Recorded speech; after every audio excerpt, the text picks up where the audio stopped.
Cloud. Okay. Hello, everyone. Thank you for joining. We have a very, very serious situation in Israel, Palestine, a very tragic situation in which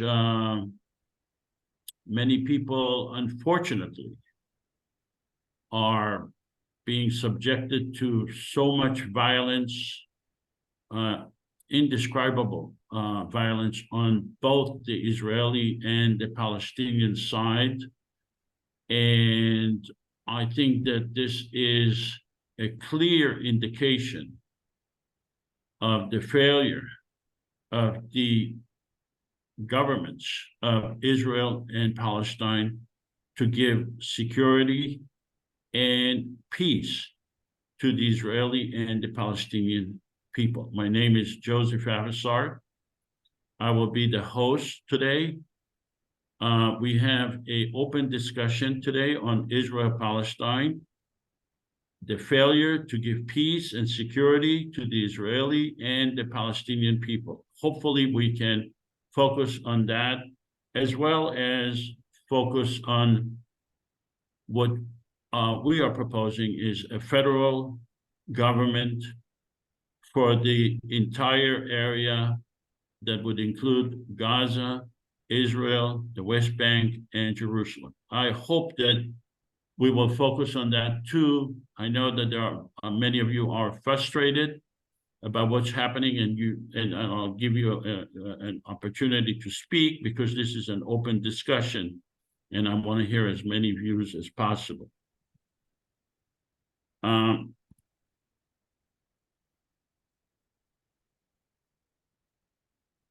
On November 12th, we will have Susan Molnar as a guest in our simulation.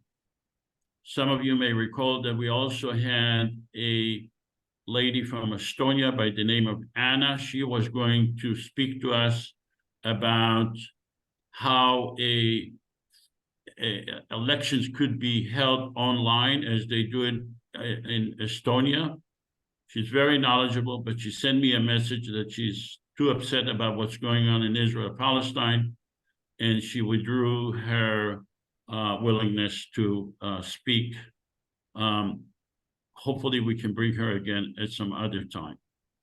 On November 26th, we will have the president of Rethink Foreign Policy, Mitchell Plitnick, in a simulation. He's the co-author of the book Except for Palestine. And then on December 10, we will have Rebecca Ruth Gold. She's a distinguished professor of comparative poetics and global politics. And she will be taking part in our simulation. On December 17, so that it is clear, we are not against the idea of a two-state solution. We believe that a federal government is probably the best tool to create two-state solution if, in fact, a two-state solution is necessary.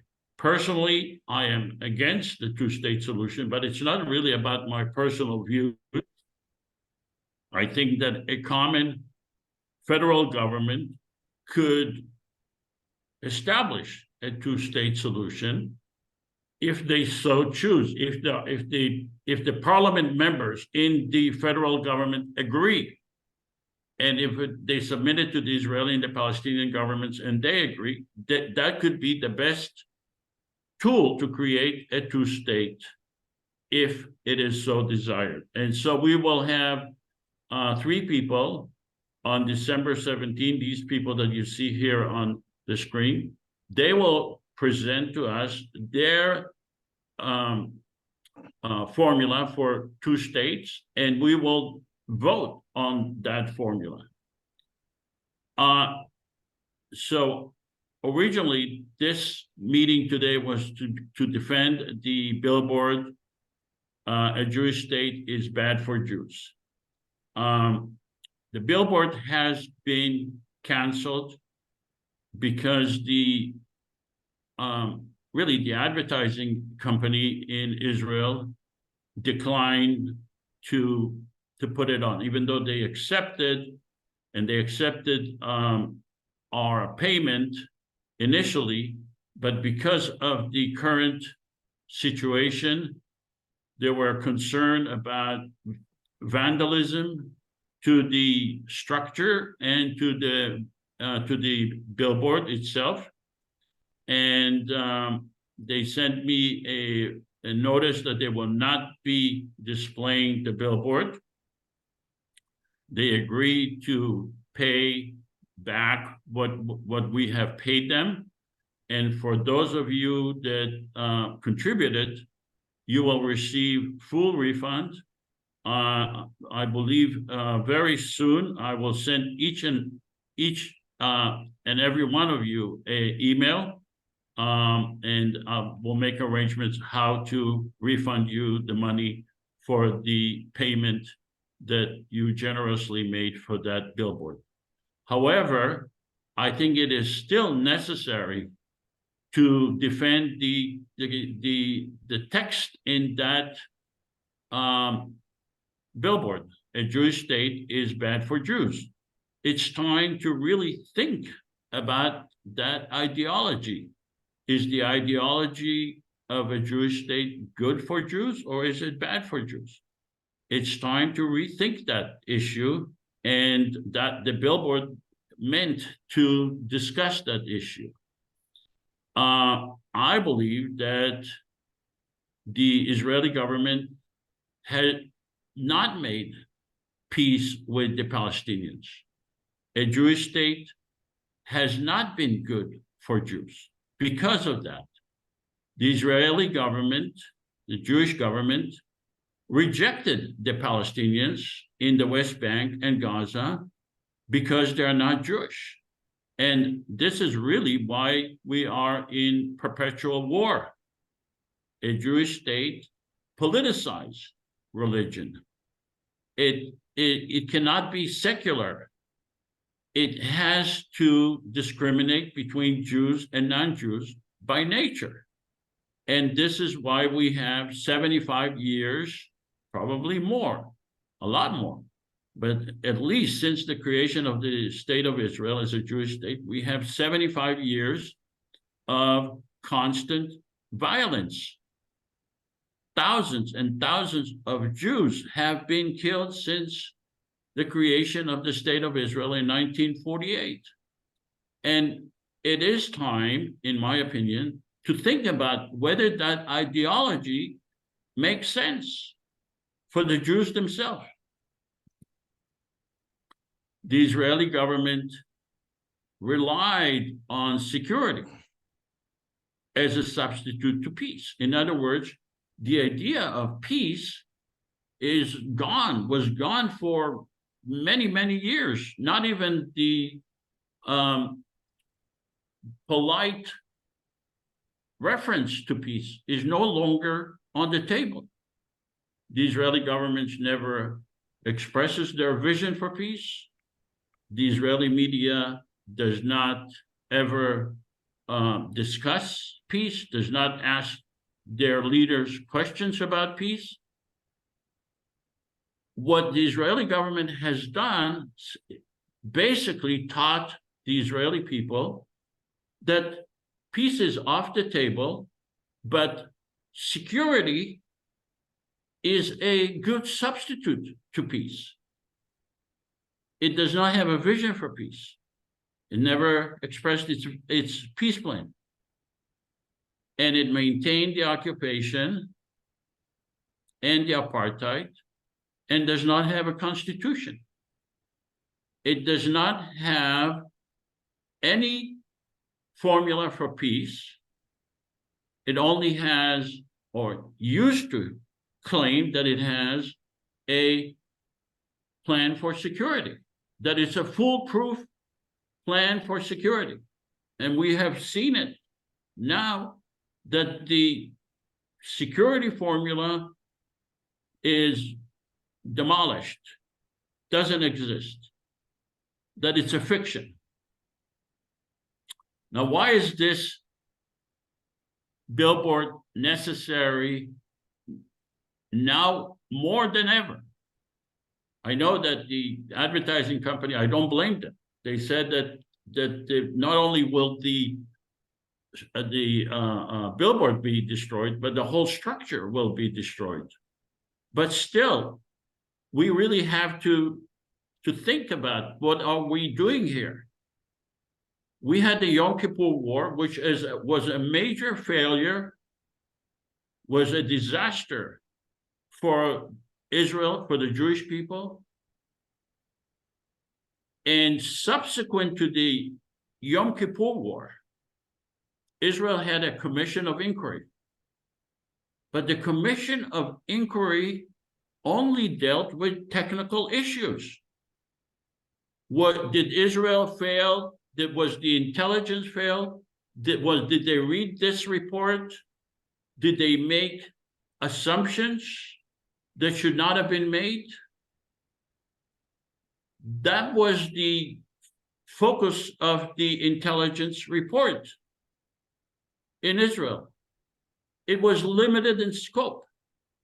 The question, the ideology of a Jewish state was not part of the commission, was not discussed. The failure of Israel to make peace with at that time, with the Egyptians, with the Syrians, with the Palestinians, was not discussed. They only discussed one thing and one thing only, is the technical failure, the intelligence failure that Israel suffered. And this is going to be repeated again. Israel was again failed in its security on October 7th, this month. And they are now speaking about the failure. What was the failure? And the failure that they are speaking about is the technical failure. The prevailing narrative is not whether a Jewish state is good for the Jews. It's not whether a Jewish state is a good ideology, in light of the fact that the majority of the people there are not Jews. And in light of the fact that this violence repeats itself for the last 75 years, in light of the fact that Jews are dying, the central question of whether a Jewish state is good for the Jews is not being discussed. They're only discussing the failure of intelligence. Did this person read the report? I believe last night Netanyahu tweeted that he is not at fault because he did not receive the report, whatever report. That's a technical question. And that's what Israel is going to be focusing on, and that is who failed to read the intelligence report, or what was the intelligence failure, but not the central question, because you cannot rely on security. You cannot rely on superiority of your army, of the IDF, to give security to the Jewish people. It can never be done. The question, the central question is peace. Why is Israel not able to make peace? Why does it fail to make peace? And I'm not speaking about peace with Saudi Arabia or Qatar or United Arab Emirates. I'm speaking about peace where it matters, with the Palestinians, with the Syrians, with Hezbollah. That's the peace I'm speaking about. And that question is not going to be part of the narrative. And that's why I think that billboard was necessary, but unfortunately we were prevented. from showing it. So what Israel is going to be doing now, what Israel has always done, is control the narrative. It will control the narrative. It will limit the narrative to technical issues, but it will not deal with the substantive issues.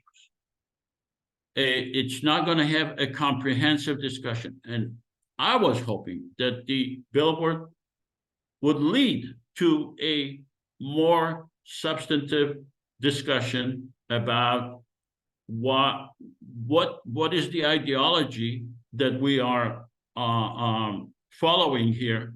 Is it good for the Jewish people? Like I said, the purpose of is to limit the discussion into inquiries of technical issues, and to expose the Israeli-Palestinian people to other options for peace. The Israeli and the Palestinian people are not being exposed to any options for peace. I don't even think that the two-state is a peace plan, but even if, let's say it is a peace plan, which I don't think it is, what about other options? That's not being discussed. Hopefully the billboard would have forced that question. What are the other options for peace? Now, the federal government that we are proposing is not calling for the dismantling of the Israeli government or the Palestinian government. Even if you are offended by the question of whether Zionism or a Jewish state should be questioned, we are not proposing the dismantling of the Israeli or the Palestinian governments. We are saying that the Israeli government could remain. The Palestinian government could remain. It's up to them to remain. We are not calling for their dismantling. We are saying, let's have a fair, democratic government for the people of Israel and Palestine, a federal government based on democracy, based on fairness, based on democratic principles, on justice, that would treat everyone fairly, that will make peace, that its entire existence would be for the purpose of peace. So I hope that you understand that we are not proposing the dismantling of the Jewish state. We are not proposing the dismantling of the Palestinian state. We are saying, let's have another system, and that is a system that would bring peace to the people of Israel and Palestine. I would have liked to do a pre-discussion survey, but I don't think I know how to do that, and Dan is not here. We usually have a survey, do you support a common federal? And I don't really know how to do let me see, maybe I can do the polling.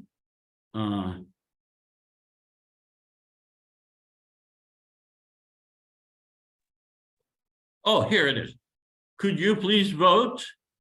Do you support a common government for Israel, Palestine to make peace? Please, if you can vote, that would be nice, so that we have something to talk about. Wow, there is an overwhelming support. Okay. I'm going to give another 30 seconds for you to vote. Another 30 seconds to vote. Please vote. And then I'm going to open it up for a discussion. We'll have something to refer to. I'm going to end the polling and share the results. So 83% were in favor of a common federal government and 17% were against. Let's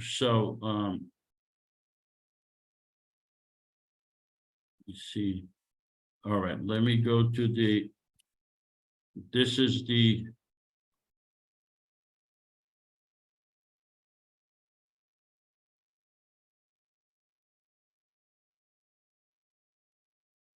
okay. So we are going to have a open discussion now. I'm going to stop sharing and I'm going to ask you raise your hand if you want to speak, but please, since we have a lot of people and everyone wants to speak, please keep your comments brief. Someone suggested 2.5 minutes per person, and then we'll have another round. So please be considerate, and whoever raised his hand will let him speak on that issue, hopefully on the issue that I presented. So let's start with first person is Marcy Winograd, and if you can please make your comments brief and to the point. Thank you. Can you put me on the list, Joseph, please? Can you put me on the list? I can't raise my hand here. Oh yeah, Olivia. Yes. Thank you, Joseph. Thank you. Hi, Olivia. Okay, Marcy, please. We can't hear you. You need to unmute.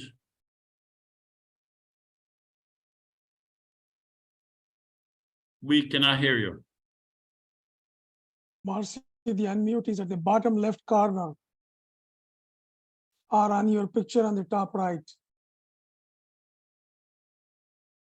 She's unmuted, but something is wrong with her microphone. Okay, Marcy, if you can fix it, I'll get back to you. Okay. Okay, let's go to Lee Bennett. Lee Bennett. It's Len, not Lee. I first want to say, Joseph, you have to cut out the anti-Semitic dialogue. If you're trying to lead a discussion like this and you want to be taken seriously, don't talk of apartheid, don't talk of Jewish racism, and don't talk like that. First of all, especially at a time like this, when we've seen the absolute barbarity of Hamas. And I would expect that everybody on the screen right now could unequivocally call Hamas a bunch of savages. And if you can't, then you certainly are not in a position to make peace with the Jews. And don't talk about apartheid, because that's a lie. And in my country, you're called a racist. So I'm just trying to say, use civil language if you want to have language, if you want to talk at all. And I intend to talk, I'm talking and I'm having civil language. And you blame everything on the Jews. And in reality, I think I put the blame on radical Islam, the Muslim Brotherhood, and you see what's going on in the universities all over America. And this is all the Muslim Brotherhood, the students, the Muslim Student Association. Stop that, Shlomo, you're a putz. All right, let's Excuse go to me, you Shlomo. said that you want to talk. No, you talk civic. You talk civic. You said you want to talk. I will not let you talk, my friend. No. You said you talk civic, so don't use these words, okay? Well, then don't no, you are done. You are done, mister. You are done. You have to mute him. Wait. We need to have some civility here. Len, are you? Don't do this to me, okay? Len, are you done? I just want to say what we have seen right through with all the demonstrations. We have seen how radical Islam and our liberal universities have taken over schools and made schools in America almost impossible for Jews to go to. And this is, the Muslim Brotherhood goal is to replace decadent West with a caliphate. And that's the direction they're going in. And if you think that these demonstrations at a time when mothers were held down while their children's heads were beheaded and old people's eyes were poked out, and you, Unas Ellis, is having a conniption fit there because you have set this obviously as the Jews deserve it. Well, they didn't, and the civilized world is calling Hamas terrorists. All right. Okay, Lane, before we go on, please, let's try not to personalize the attack.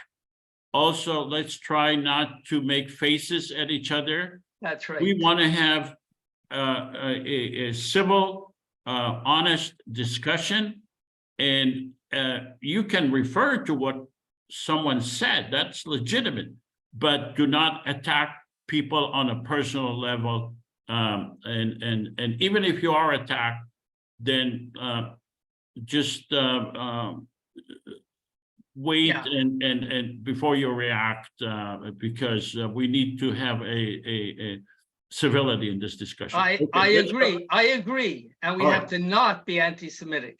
Okay, let's go to Shlomo. First of all, I suggest that whoever calls names the other, it should be muted automatically. So I don't call him names. He should not call me names. Okay. Number one. Right now, it's a very difficult time. We are in the midst of a genocide done by Israel in Gaza. And this genocide opened several questions. First of all, is this part of the whole idea of the Zionist state to genocide the Palestinians? Was this the original plan that now is being promoted? Question number two, what is really going on? How come the Israeli government didn't know? You know, there is a problem here. It seems to me that there is a trap here. The trap for, first of all, Hamas was getting into the trap and got to Israel free, and they did whatever they did, and now enable Israel to do the genocide they wanted before. So that was one trap. There is another trap that Israel is getting now. Israel is getting into a trap in Gaza. And that trap, if the way Israel is going to enter Gaza, it may lead to Hezbollah, because Hezbollah said what is their red line, and they will start. And once Hezbollah starts to seriously, not what you see now in the north, then Israel is gone, and then you have what United States is now. So Israel gave Hamas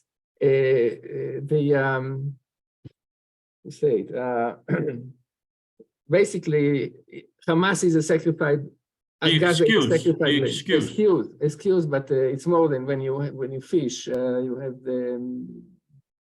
you want the big debate. Debate.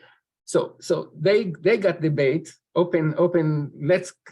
You can come into Israel, do whatever you want. And now Israel is in the bait for the United States. Yeah, go to Gaza. We support you. We love you. Yeah, is the United States really in love with Israel? Really?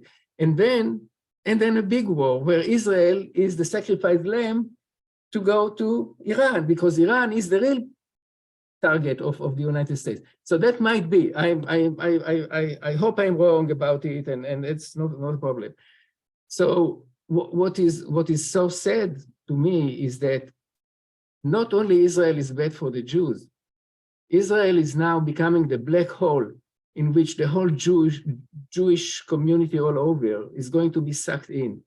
Israel worked very hard to equate anti-Zionism and anti-Israel with anti-Semite. In fact, this is an anti-Semitic claim that anyone who talks critics about Israel is an anti-Semite. This is anti-Semitic. And plan to and design to have all the Jews in the becoming part of the big crime of genocide in Gaza, and the Jews should should stand as they do, the Jewish Voice for Peace, and not allow Israel to do it. All right. That's, yeah. Okay, Yosef, Shlomo, can you thank hear you. me? Let's go to Said. Yosef, can you hear me? Can you hear me now, Yosef? I'm Marcy. Oh, yeah. Hi, Marcy. Hi, Yes. hi. You So are first. I Yeah, will go I will ahead. give Great. Marcy the chance. I Yeah. go after her. Okay. Yeah, I'll hi, be quick. Marcy. Hi. We hear you, but we don't see you. I know. Anyway, I don't want to waste your time. Two things. One, Yosef, I think the billboard is a fantastic idea, whether you want to make a statement or ask it as a question. And I would urge you, and I think there are a number of people on the call who would agree, not to refund the money, but to run that billboard or that message somehow, either on a billboard in a US city, Los Angeles, New York, whatever, with a lot of Jewish people, or in a widely read newspaper, Haaretz, or something like that. Yeah, that's Secondly, what we are considering. I hope so. Thank you very much. I'm very grateful. Number two, I agree a lot with what the man who came before me just said. Right now, Shlomo. yes, if you were horrified by the brutality of the massacres in Israel by Hamas, you must be, I am out of my mind, sick at night. I cannot sleep thinking about the children, the people in Gaza. This is genocide, okay? Let's be really clear. This is an attempt to erase, to kill all the Palestinians. They've locked down the West Bank. Nobody can leave. People who are crazy in Israel are going after Palestinians who are hiding in their dorms. Now is the time. I mean, if you are a Jewish person of conscience, to speak out, to join Jewish Voice for Peace, if not now, everybody on a college campus, do what you can to demand a ceasefire, not in our name. Thank you. Yeah, thank you. Okay, Said, you're next. Good morning, everyone. I just want to go to the first gentleman who speak about anti-Semites and the hate of Jewish. My friend, it's not about Jewish and Muslims. We all the victim of what's happening today. Our Jewish brothers and sisters in America should be unite with us, should demonstrate with us, and we should go hand by hand to stop this violence and to stop this chaos who's making me as Palestinian and making you as Israeli to bleed. So regarding what happened in Gaza, I just want to speak like a Palestinian who support the PA and who've been waiting for 30 years to get peace, and we never got anything. And now all of a sudden, the whole conflict goes to Hamas. Hamas got a free ticket to go to Israel, and every Palestinian asking the question, how easy that was for Hamas to do it? How very easy? Where is the technology of Israel? Where is the military? Where is the high tech? How these people can just walk like they are walking to a farm and getting whatever they want and just destroying the whole neighborhood, and without a response of any Apache helicopter, without anything. So what we are saying here, what are we thinking here? This is a trap. We all got in this trap. We are facing a very serious thing. This is not happening because you are Jewish and I'm Muslim. This is happening for one interest, for all these countries who send in their military to the Middle East. They are coming for the Ben Gurion Canal. They are coming for interest, for money. And who's paying the price? Me and you. What do you mean by Ben Gurion Canal? I don't understand that. What does it mean? Okay. That's what's not everybody seeing what's going on. There is a plan to open a canal next to the Suez Canal. It's going to go from Eilat to Ashdod. This called Ben Gurion Canal. They want to avoid totally the Suez Canal. That's why Egypt never allowed the Palestinians to come as refugees, because the national security of Egypt are threatened today for what's the canal, if this canal will be open. Is that going to be a replacement to the Suez Canal? Exactly. And don't forget right now, the interest for these Europeans, Germany, France, Italians to come, because Russia is controlling the gas supplies. There is trillion of gallons of gas under Gaza, and it's a treasure for all these Westerns. But I want to say something very important. As a Palestinian, we have to realize today, the only solution to approach to the Palestinian community is this common government offer. I never believed in this as much I believe in it today. Nobody have the solution. Nobody have a peace plan. Everybody's plan is to increase war and to destroy each other. This must be in. And I highly recommend, and I told Brother Joseph 2 days ago, I never been so excited about his plan as much I'm excited today. I am willing to work to get all the Palestinians in America to work with us. We need to start seeing each other. We need to start putting meetings together. Guys, does not matter what the Netanyahu government say. Does not matter what Abbas say. Does not matter what Hamas say.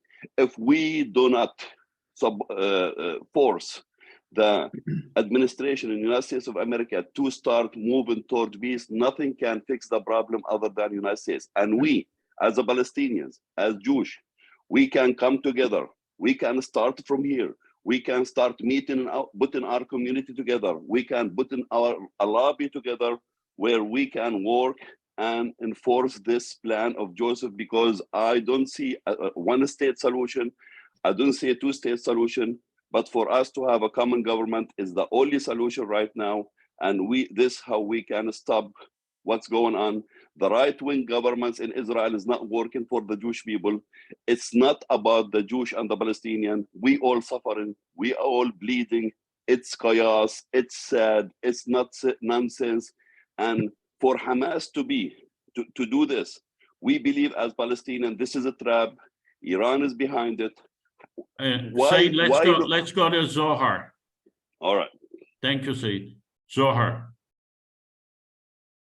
Thank you, Joseph. Thank you, Said. Good evening, everyone.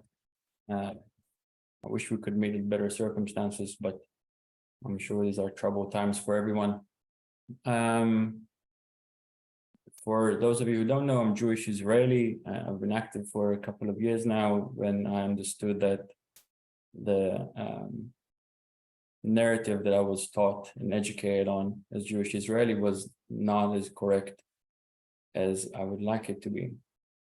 I don't think anyone can say that they were not shocked and grieving over the images from the attack on Israel on October 7th. I think every person here who aspires for peace and humanity believes that no innocent people should be hurt as they did on October 7th. The same people who show their humanity towards Israeli and innocent people who have died. By the way, some of them were also Bedouin and Muslim Israelis and foreign workers who were also living on these kibbutzes and who were taken now hostages. Anyone who can see the inhumanity in that could also see the inhumanity of what's happening right now in Gaza. According to recent reports, some 7,000 people died and over 2,000 children. I'm not too sure if many of you know, but also the West Bank, it's been flaring up with 100 Palestinians being killed by settlers or other forces in the past 3 weeks now. At the same time, the long-term plan of our extreme right-wing ministers, Ben Gvir and Smotrich, is taking action with them clearing out and cleansing more territory from Palestinians, with complete villages being wiped out from the West Bank. From the point of view of Israelis, there's absolutely no trust in the Israeli government at the moment. Some 80% disapprove of the current government. Unfortunately, this does not translate into full support of the hostages' families who are begging to have their kids be the first priority of any kind of operation that we're doing now. The Israeli government has proven again and again that it does not care neither about its citizens, about its soldiers, and about the captives who are now living in Hamas camp somewhere. Like everyone or the people who spoke before me, I think it is very clear that for the benefit of everyone, we should join the calls for a ceasefire and demand hostages negotiations right now. Thank you for your time. Have a good evening. Right.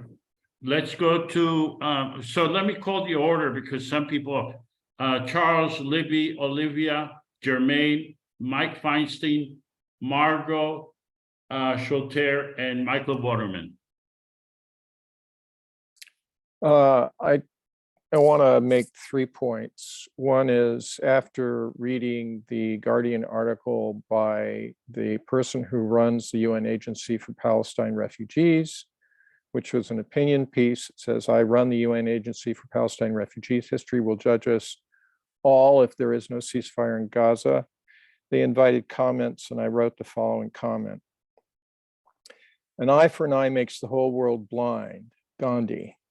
And so we blindly stumble from one conflict into another, wondering why.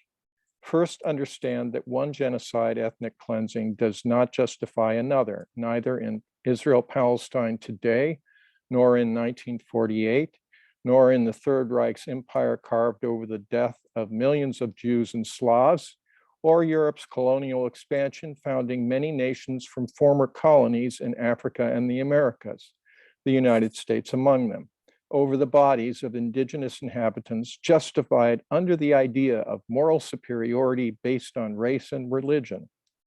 Climate change informs us all species are dispensable. Hence, there is no indispensable nation, no master race, no chosen people. Until we remember our natural humanity before cultural and national identities, we will forever stumble into conflict with each other and be unable to find our proper place in the world.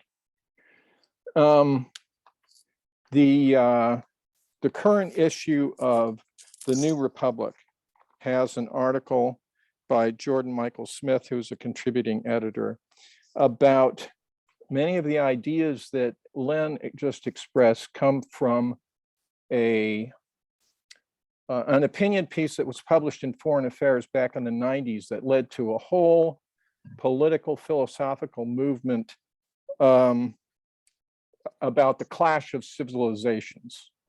And this article says the clash of civilizations idea, the great idea that was totally wrong. So the idea that Christians and Muslims are antithetical and Jews are antithetical to each other, and they are basically different kinds of civilizations that therefore must inevitably clash, is actually been examined by political scientists around the world and found to be totally bogus. There are multiple, differences within the Jewish community and the Christian community and the Muslim community that are greater than their differences with each other, and these determine politics more than anything else. Len wants to call everyone who says that they object to. Please don't refer to a person. Okay, all right. So those who call the people objecting to this anti-Semitic, it's really strange when the majority, at least in hundreds of capitals around the world, including New York City, thousands of Jews have come out condemning the government of Israel, and hundreds were arrested. And you can see video of that online. So yes, definitely, we have to stand with those who were killed by Hamas, and also against the Israeli government's overreaction, which is murdering thousands of innocent people. All right, let's go to Libby, then Olivia, then Jermaine, Mike Feinstein, Margot, Michael Waterman, Shlomo Orr, and Jesse Beeben. If you want to speak again, then remove your hand and put it again, then it will come at the bottom. Yes. Okay, Libby, please. This is a really tragic time. And there's enough blame to go around, not for just what's happened since October 7th and what's happening now, but blame that goes back to 1900s, always finger pointing, who started it, who's responsible, no peace partner. I mean, it's gone on for decades and decades. In my opinion, it feels like now is the most critical time. It's the most violent. It pulls in more people from other countries, other communities than ever before. The world is shrinking. It's time to stop pointing fingers and blaming. It's time for all of us to look at our shadow side, to see what role we play in perpetuating this continuing belief that violence will resolve anything. It never has, and it never will. So this group of people, we do have an opportunity to work together. We represent many other places and communities of people, religions. It's time that we show that we can cooperate. There are lots of groups in Israel, Palestine, Alliance for Middle East Peace, who work together at a grassroots level. We really need to encourage building trust, building relationships, supporting each other, and understanding that only when we work for the good of every single solitary person will there ever be any kind of stability on the planet. Right now, we should all be working together to save us from destroying our planet. The climate crisis is very, very severe. And what's happening in Gaza with the destruction of a whole country, you wonder how that can even possibly be rebuilt. So it's time to take responsibility, stop pointing the finger, stop blaming each other. I'm including the United States. I think we have a huge role to play here. We sell lots of weapons to Israel, all for our own benefit financially. The bottom line is net profit. So we live in a very violent world, and we are the human beings who can change that if we decide to do so. But it's a big decision. We may have to give something up, like hating our neighbor. It's time to move into a new kind of relating with each other and with our living system. Thank you, Libby. All right, let's go to Olivia. Hi, Olivia.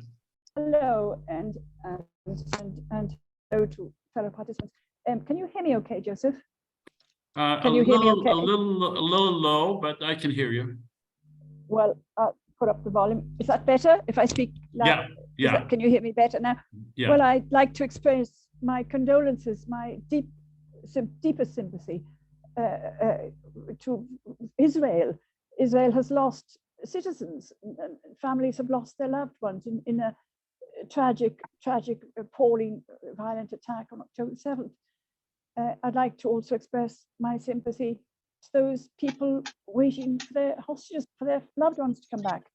I would like to express for what they've been going through for 3 weeks. I'd like to express my deepest sympathy to Palestinians for what they've been going through recently in Gaza, and for what they've been going through for 56 years, and to the Gazans for what they've been going through for 16 years, which is seamless. I'd like to just mention a word or two about Hamas. Hamas was voted in. Can you still hear me? Yeah, we can hear you. Hamas was voted into power in what was considered, what were considered free and fair elections in 2006. Hamas, whether we like that or not.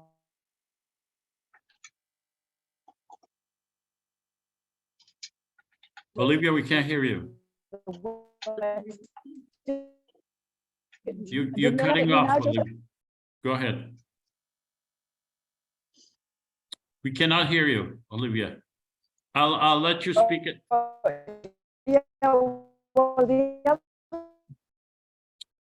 I cannot hear you very well at all. Sometimes if you turn off your video, the sound gets better. You might want to try that. I think Olivia is having internet problems. Olivia, just turn off the video and just speak without video. Have I come back? Have I come back? Yeah. Okay. I'll call you again, Olivia. Don't worry. I'm calling you again. Okay, let's go. I know the sound goes with me. The sound goes on and off anyway with other speakers. Okay, now I hear you. Okay, let's go to Jermaine. I hope I pronounced it correct. Jermaine. You have to unmute Jermaine. Jermaine, please You need to unmute. unmute. Jermaine, please. There we go. Can everybody hear me? Yes. Yeah, we can hear you. Good morning. I am very thankful to be part of this group, sir. I see the wide array of experience and wisdom just with your discussions. I've been all over the world, from Iran to Egypt, Russia, Scandinavia, all over the US. And the one thing that I found in all my travels, be it the place that it was many and plenty of people simply wanting to get about their own lives. And as a Marine, I can understand quite a bit when somebody loses a loved one and they are not up for a rational discussion. A friend of mine in Israel lost her sister to Hamas. She was murdered. Last week, I talked to a Palestinian who's been in the United States since the 70s. He was forcefully removed from Israel by the IDF when he was 5 years old. So this is the time when I think rational people ought to come together in order to make sense of the chaos, preventing it from getting worse. I'm not here to make a point, just an observation that we all know that Israel was heading towards civil war before these attacks happened. Hamas, no matter how they may think of themselves, are technologically and numerically inferior to the IDF, meaning that their attacks should be focused more on stealth and hit and runs. Their attacks were— I'm sorry, I didn't understand that. Could you explain that again? That as an effective guerrilla force, this is the way I think as a Marine. They don't have the technology of the IDF nor the numbers. Their attacks should be focused more on hit and runs, stealth, that sort of thing. The attacks didn't hit anything critically in Israel. It was just a bloodbath for the entire world to see, which I highly condemn. They need to go away, yes or yes. But it is very hard to look away from the fact that Netanyahu had a lot to win and very little to lose by it. Is that the leaders of Hamas, the man is worth $4 billion. I think I've donated more to the Palestinian children than the leader of Hamas have done up to now. And given the entire conversation up to now, it is coming more and more clear in my mind what I thought this morning. Everybody in this conflict is giving Israel enough rope to hang itself.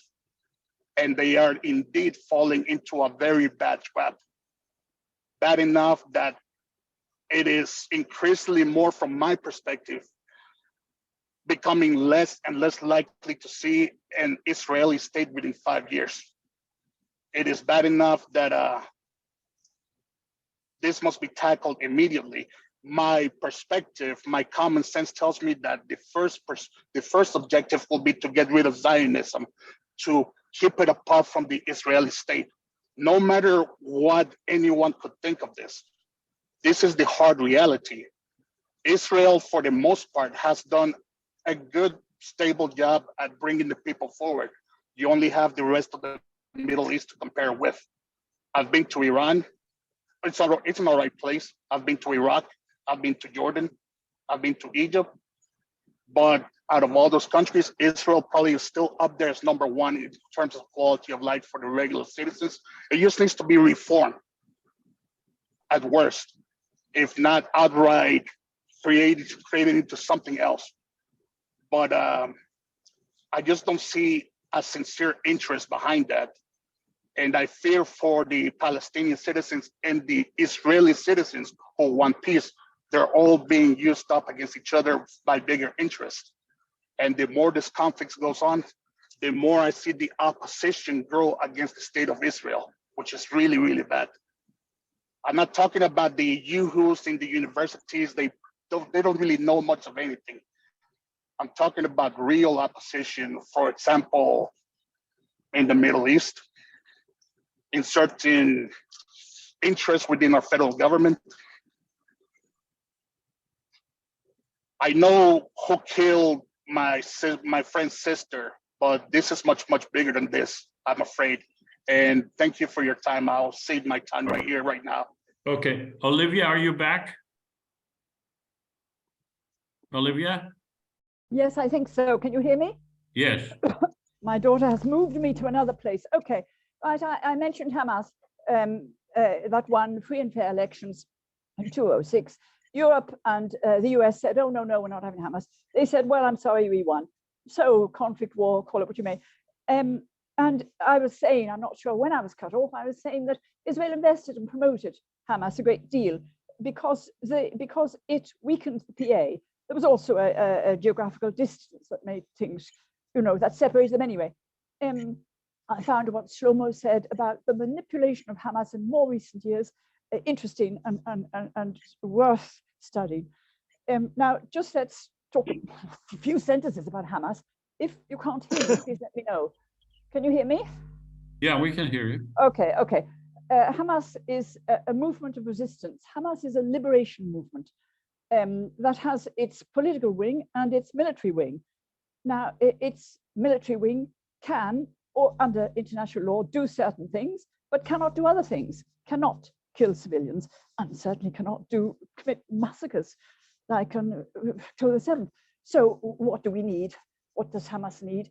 What do the Palestinians need? Decent leadership, intelligent, charismatic, that will say, hey guys, you can't do this. You will be punished if you do this. Palestinians need good leadership. I'm not sure where it is. And let's just mention the fact that sometimes the Palestinian conflict, well, I've stopped calling it a conflict for a long time. I call it the genocide of Palestine, has been compared to, and the liberation movement has been compared to what happened in South Africa and Northern Ireland. Nelson Mandela was the head of the ANC, had a role, started off his life murdering 2 people and was given a prison sentence. He spent 27 years in prison. He emerged as a hero, admired the world over. And when apartheid finished, it was to the benefit, of course, of Black South Africans. Awful things happened after then, but we won't go into that. The IRA was founded to support Irish nationalism that I supported as well. And my British family did, though my mother was British to the marrow of her bone. She said once, we, the British, have sucked the blood of the Irish. Right, the IRA did pretty violent, pretty disgusting stuff that I won't put you off your dinner by mentioning. But things evolve, things change. Resilience movements, liberation movements evolve and change. The PAO was also in favor of the elimination of Israel. It no longer is. It became more respectable, was admitted to the UN, etc., etc. They go up and down and in and out. One has to be a specialist, I'm not, to know what this metamorphosis exist in, are all about, should we say. The IRA also evolved. The leadership of these, or the people running these outfits are probably pretty despicable. I heard an Italian Secret Service man talking on a debate and referring to the political leader of Hamas and saying, oh, he's a billionaire, he's so corrupt, and saying what he was worth, and saying that, anyone that wants to build anything in Gaza has got to pay this guy a bribe of, 10%, etc., etc. That's how he's got so rich, blah, blah, blah. Well, thank you. Wakey, wakey. That's how Italian society functions. I won't go into what happened in 1994 when there was a judicial inquiry. Now, hang on. I'm almost finished. They evolved, etc., etc. Thank you, Olivia. No, hang on. I just have one point. Let me just make one point. Okay. I think just one point. I think the mistake is with the British and with the Israelis that they think they can beat their enemies militarily. They think a military solution. No, a political solution is necessary. That means talk. I agree. Okay. All right. I'm glad you made that point. Sorry, okay. Please keep it to 2.5 minutes. Let me call the order again. Mike Feinstein, Margot Schulter, Michael Waterman, Shlomo Orr, Jesse Bevan, Maurice Jacobson, and Saeed Aziz. Let's go to Mike Feinstein. Please keep it to 2.5 minutes So Yeah. everybody can get an opportunity. I just want to say, excuse me, Joseph, but some of us, I can't get my hand up. The decal is not there. Oh, okay, so I'll put you after Saeed Aziz, okay? Okay. Is that Ben? Len Yeah, Ben? Len, yeah. Okay. Yeah, hi everyone. This is my first time on these Zooms. As a way of introduction, I was raised as a nice Jewish boy in Minnesota and then have been in California for over 40 years. I was mayor of Santa Monica several years ago. I've been to Israel a few times. I've been to the West Bank a few times.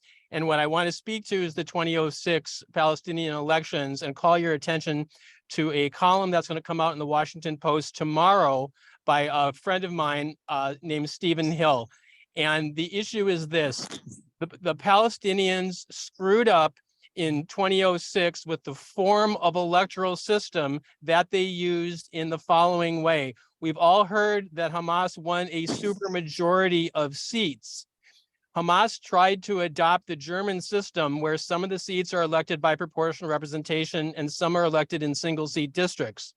But the mistake they made is that what the Germans do is the percentage of vote that a party wins in the proportional side, if they win 20% of the vote, determines the total number of seats that they win. What the Palestinians did is they had the proportional side, but then they elected the individual single seat city districts separately. And what happened is Hamas only won a couple of percentage points more than Fatah, and neither had a majority, but Hamas won almost every single seat district narrowly, and therefore they won a massive supermajority of seats, but their support was less than half of the total vote, and they barely had more than Fatah. Had they done the correct version of what's called a mixed member proportional system, then there would have had to have been a coalition government in Gaza.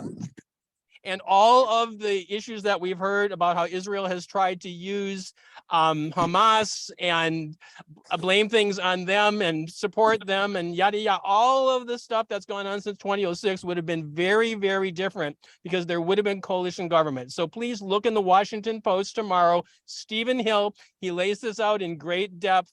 And for all this talk about free and fair elections, they screwed up on the electoral system with this small error, and it's had historical implications. Thank you. Mike, do you support a federal government for Israel, Palestine? Yeah, I was one of the people who voted yes. And actually, when I was in Hebron a couple of years ago, and I met a active Palestinian activist there, he had suggested that to me. It was the first time I heard it, and it was from a Palestinian who's very well known. So it was interesting to hear it there for the first time. All right. Over. Thank you, Mike. Let's go to Margot. Thank you. And I'd like to start by expressing my support for an economic union or a confederational government of all historical Palestine, of both the areas now known as Palestine and Israel.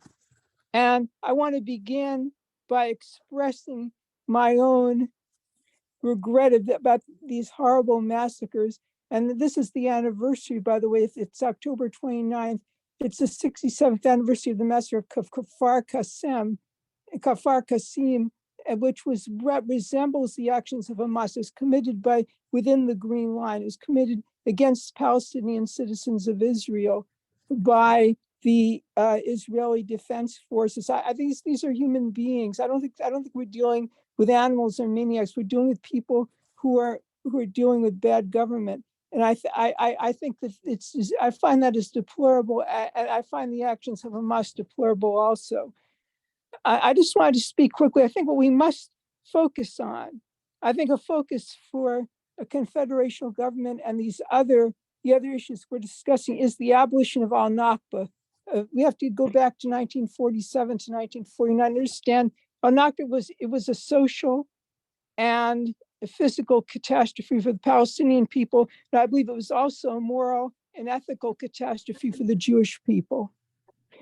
And I think that, and whether this is done by one or two non-discriminatory states, I think the path is peace through inclusion.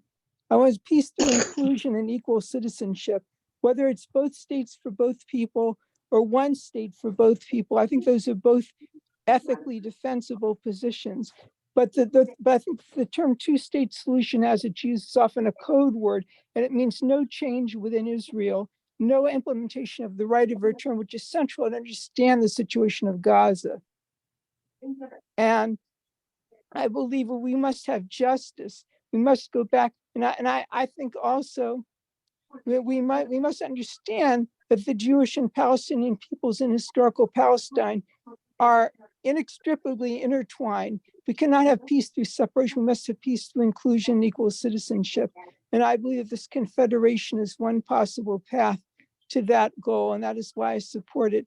But I'm in favor of putting 1948 squarely at the center of the peace process. I think attempts to avoid it, as with the Oslo process, were disastrous, both morally and politically. And I think we can learn from that. I think that Gaza has been ghetto for 75 years. I think having Jewish people ghettoizing other people is a horrible thing to contemplate. That's why Al-Nakba is a Jewish, it is a moral and ethical catastrophe of the Jewish people. I am in solidarity with the people on both sides. I think we must have true democracy in historical Palestine. Thank you. Okay, let me call the names that are coming up. Michael Waterman, Shlomo Orr, Jesse Bevan, Maurice Jacobson, Saeed Aziz, Len Bennett, Sandra Gansman, and Ahmed Almadoun. Okay. If there's a second round, then kindly put me on the list. Thank you. Thank you. You want to be on it, the second round? Well, yeah, of course I do. Thank you. Okay, I'll leave. Okay, Michael Waterman. Thank you. Just basically reactions to what other people have said, and to give people things to think about. War is awful. In terms of the genocide of Palestinians, if Israel really wanted to commit the genocide of Palestinians, it would take them about 2 days.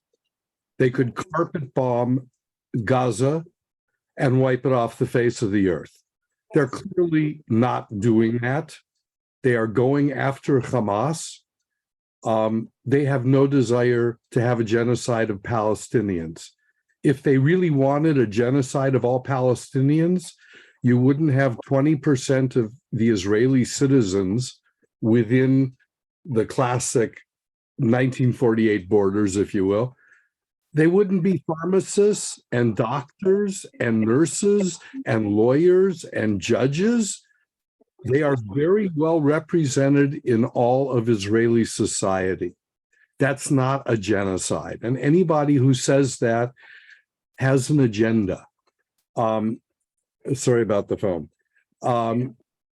There has not been one Jew who has lived in Gaza for 18 years. The Israeli Defense Forces forcibly removed every single Jew in Gaza 18 years ago. Gaza has been an independent state. They were not, there was not a boycott put around, an embargo put around them until Hamas started sending missiles consistently to kill Israeli citizens. Israeli citizens meaning Druze, Jews, Muslims, Bedouins. Indiscriminately, Hamas wanted to kill the Jews. And so Israel said, we can't continue to let cement for tunnels and missiles be imported into Hamas, into Gaza. So we're going to put an embargo on. Israel is embargoing or boycotting or sealing off the border to 3/4 of Gaza. Oh, where's the other quarter? It's being done by Egypt. Egypt has sealed off the border and will not let any Palestinians go south to be, as Israel requested, please get out of here. We have to destroy Hamas. Egypt sealed the border. And we have to take that into account. Hamas does not represent the Palestinians. The poor Palestinians, you'll excuse my French, have been treated like shit by everybody especially by the Arabs. The Arabs, Hamas, they have located the Hamas headquarters. They are underneath the hospitals in Gaza. So if Israel goes and blows up the Hamas headquarters, they're going to be blowing up hospitals. It's awful. And Hamas did this on purpose. Hamas absolutely is overjoyed when Israelis die.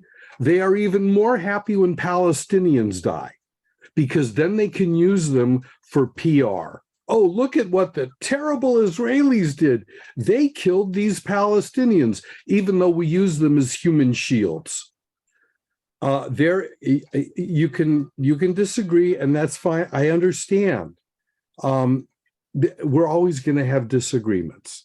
I'm just trying to report what I can. The Palestinians are victims of Hamas and the Arab governments.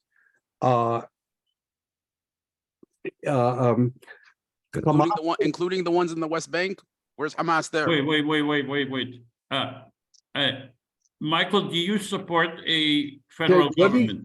Let me go through, because I don't want to take up too much time. Hamas could end the suffering of this whole thing immediately, especially of the Gazan people. When did the occupation start? Let me Before finish. Hamas or after? Okay. One person speak, please. Hamas- One person speak. Hamas, right now, right at this moment, for 22 days in a row, continues to bomb civilians, Bedouins, and Israeli Arabs, and Israeli Jews, and Israeli, indiscriminate. They are just shelling day after day. They could stop bombing Israel. Oh, no, they don't want to do that. They could release the babies and elderly women and women and men and women that they've all raped. They parade them through the streets of Gaza. This is ridiculous. Where's your evidence? Where's my evidence? Well, you should watch CNN, MSNBC, Fox, Oh my goodness. New York Yeah, Times. that's when you watch. Let me finish. I don't want to argue. This is Okay, wait. He does not want to argue. He wants to say what he wants to say. Let him speak. Joseph, can I say something? I think, Joseph, you're allowing too much time for individual contributions. There's too many people waiting to question. So this is not an opposition to what Michael's saying, although I disagree with him. But there's too much time allowed to one person. Okay. Various people. There's too many people waiting to ask Mike, questions. let me ask you one question. Do you support a federal government for the people of Israel and Palestine alongside the Israeli and the Palestinian government? No, I don't think it's practical. The Palestinian governments have sold out the poor Palestinians.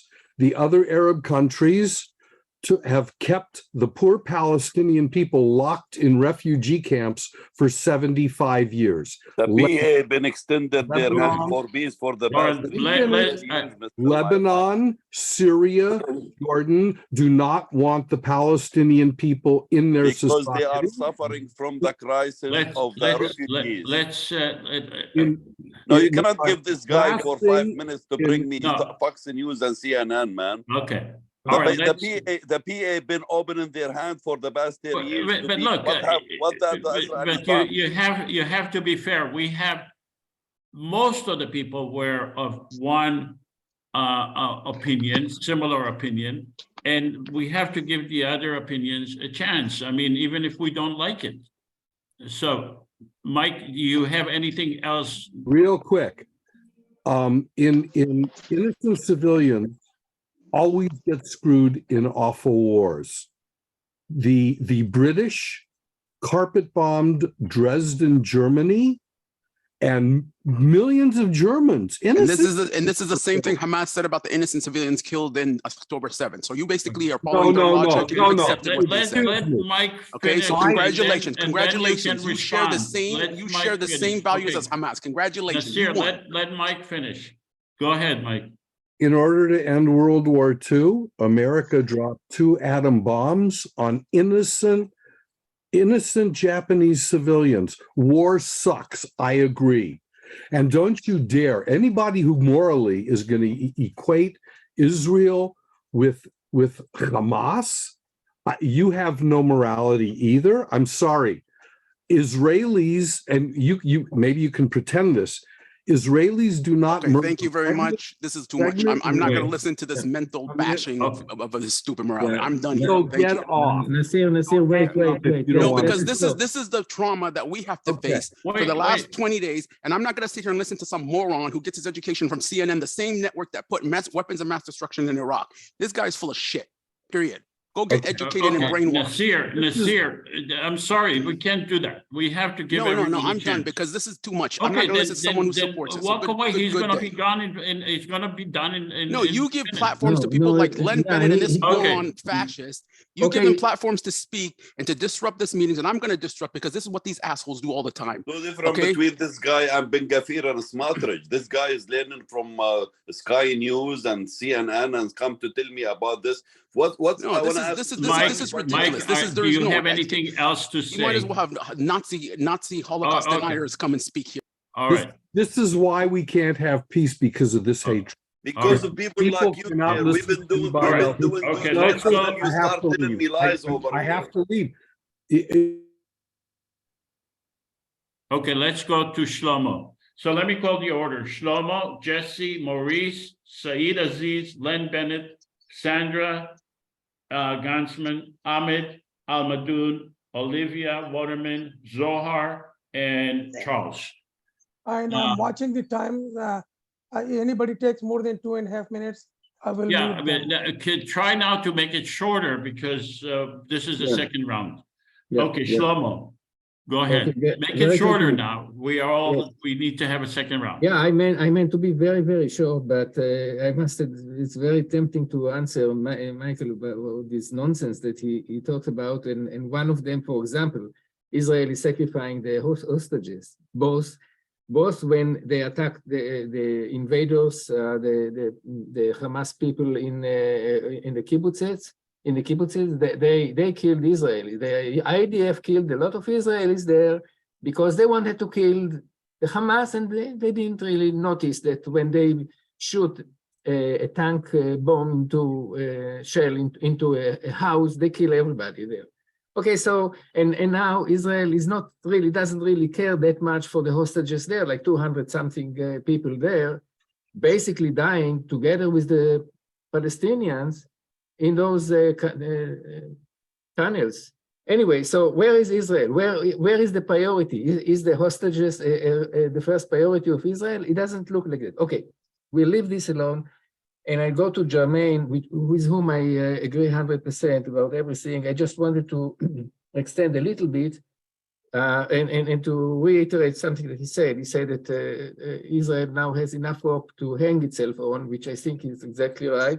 He also talked about, or somebody else talked about leadership, but I will talk the leadership of the Palestinians. The Israeli government very shortly, whenever there was a great leader for the Palestinians, he would put in jail or completely disappear from the face of the earth. One of them is Marwan Barghouti, who is in jail for 40 years already.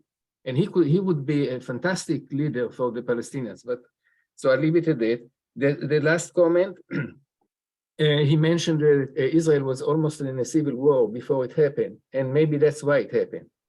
So there is another trap that I see, that the Israeli government basically trapped the Israeli people. In this, the Israeli people who were divided and ready to storm the government. Down quickly, darling. I'm sorry? No, it sounds like an internal conversation. Okay, so the Israeli government was about to be thrown out. And now they have it all. All the Israeli, the poor Israelis are behind them. There is a war, so fantastic. And they say that the war will take a long time. So in order for the war to take a long time, they have to enter Gaza, and it is a slow murder, kind of an adventure. Murderers on both sides, many soldiers, Israeli soldiers, they don't care. So that's another comment, and thank you. Okay, Maurice, so you are the first round, so you have a little bit more time, Maurice. Okay, thank you. I just want to start by just as a very brief introduction, and I hate talking about myself, but I'm probably one of the few people on earth who's spent an equal amount of time living and working in both inside Gaza and in Israel itself. I'd like just to give you a few takeaways about life in Gaza. And if any of you have questions during this discussion about Gaza, please, speak up. But the most important takeaway about life in Gaza is that Hamas actually exists on three very, very distinct levels. There's, like one of the other speakers said, there's a political Hamas, there's the militias, but the vast majority of members of Hamas are bureaucrats. They are the men and women who are actually running the daily life of life inside Gaza. And many, many people respect them because they are doing an incredibly, or were doing an incredibly good job of running the country, of picking up the garbage, of keeping the streets clean, of getting daily life functioning. And there are wonderful, wonderful people living in Gaza. As a Jewish person, I lived and worked in Gaza for over 2.5 years working with international aid organizations. And I can honestly say that one instance of discrimination against me, I did not feel in fear of my life walking the streets, going anywhere for 2.5 years. My only fear was bombs from the sky. And I lived in a building that was bombed next door. And I can tell you the absolute fear when you hear an explosion, a sound that's the loudest you've ever heard in your life, and every window shakes and every window breaks, and you walk outside and what used to be a building is a hole in the ground. It's the most devastating, scary, frightening thing you'd ever have in your life. And now 2 million plus people are going through that daily. So the dynamic is that we can't keep talking about what went on in the past. What we have to do is talk about what goes on in the future. And yes, I 100% believe that there should be one state, but the reality is the world will never, ever be the same. Israel will become a pariah in the Arab community. They probably on the long term will get cut off economically, I believe. But the reality is we have to tell the story of what's going on. We have to kind of build a coalition of understanding to help the Palestinians, because they are completely, completely devastated. So I just want to make one short appeal. And if anybody's got any questions, there is a website for a project. I've been documenting what goes on inside Gaza for the last 12 years in collaboration with video artists inside Gaza. And you can see much of that video on a website, www.we-gaza.com. And I'd like to throw this out as an appeal. I'd like to put together a media team who can start going to Gaza immediately, to go to Egypt, and the day the border opens, to go in with a team of media people to start documenting what goes on, to try to track down all the people who we've been profiling and working with these last 12 years, including Rami and Atif Issa, who are the founders of a media group called the Media Group. And I just got a text, a WhatsApp from them just 10 minutes before this discussion began. They are held up in a house in the South, and the home next door to them, just within the last hour, was bombed. So any semblance of saying that there are safe areas in Gaza, it is absolutely untrue. And we are, unfortunately, I agree, seeing a genocide. And there's no question about the fact that this is going on. And if we look at some of the historical documentation in the founding papers of Israel, and especially the words of Moshe Dayan, who said, what we are going to do is do what's called creeping annexation. It might take us 40, 50, 60 years, but Israel is going to be all the land of historical Palestine. And so it's very frustrating. So please, if any of you, go to the website, www.we-gaza.com, if you're interested in helping in any way, morally, financially, becoming part of a team to go to Gaza as soon as we possibly can, please let me know. Maurice, could you put your website on our chat? Yeah. That will help a lot because it's hard to remember. Put it on the chat. If you don't, then someone else could, please. And one other question is, how do you enter physically? How do you enter Gaza? Well, the only way now, that obviously it will be impossible to enter through Israel. So it will be through Rafah. So the dynamic is that just personally, and this could happen, I think, for a whole media crew, is that we apply and get Egyptian press credentials. Then with Egyptian press credentials, that gives us the ability to go through about a half dozen military checkpoints between Cairo and Rafah, because you have to go literally over the Suez Canal. And the Egyptians clearly are worried about terrorist attacks on the Suez. But once we get to Rafah, then we're subject to the same limitations that any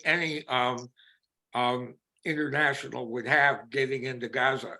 When I went in the last time, I waited literally 3 months in Egypt before I could get in. So it takes a lot of patience, and it takes a lot of fortitude, and it takes a lot of persistence, but it is possible.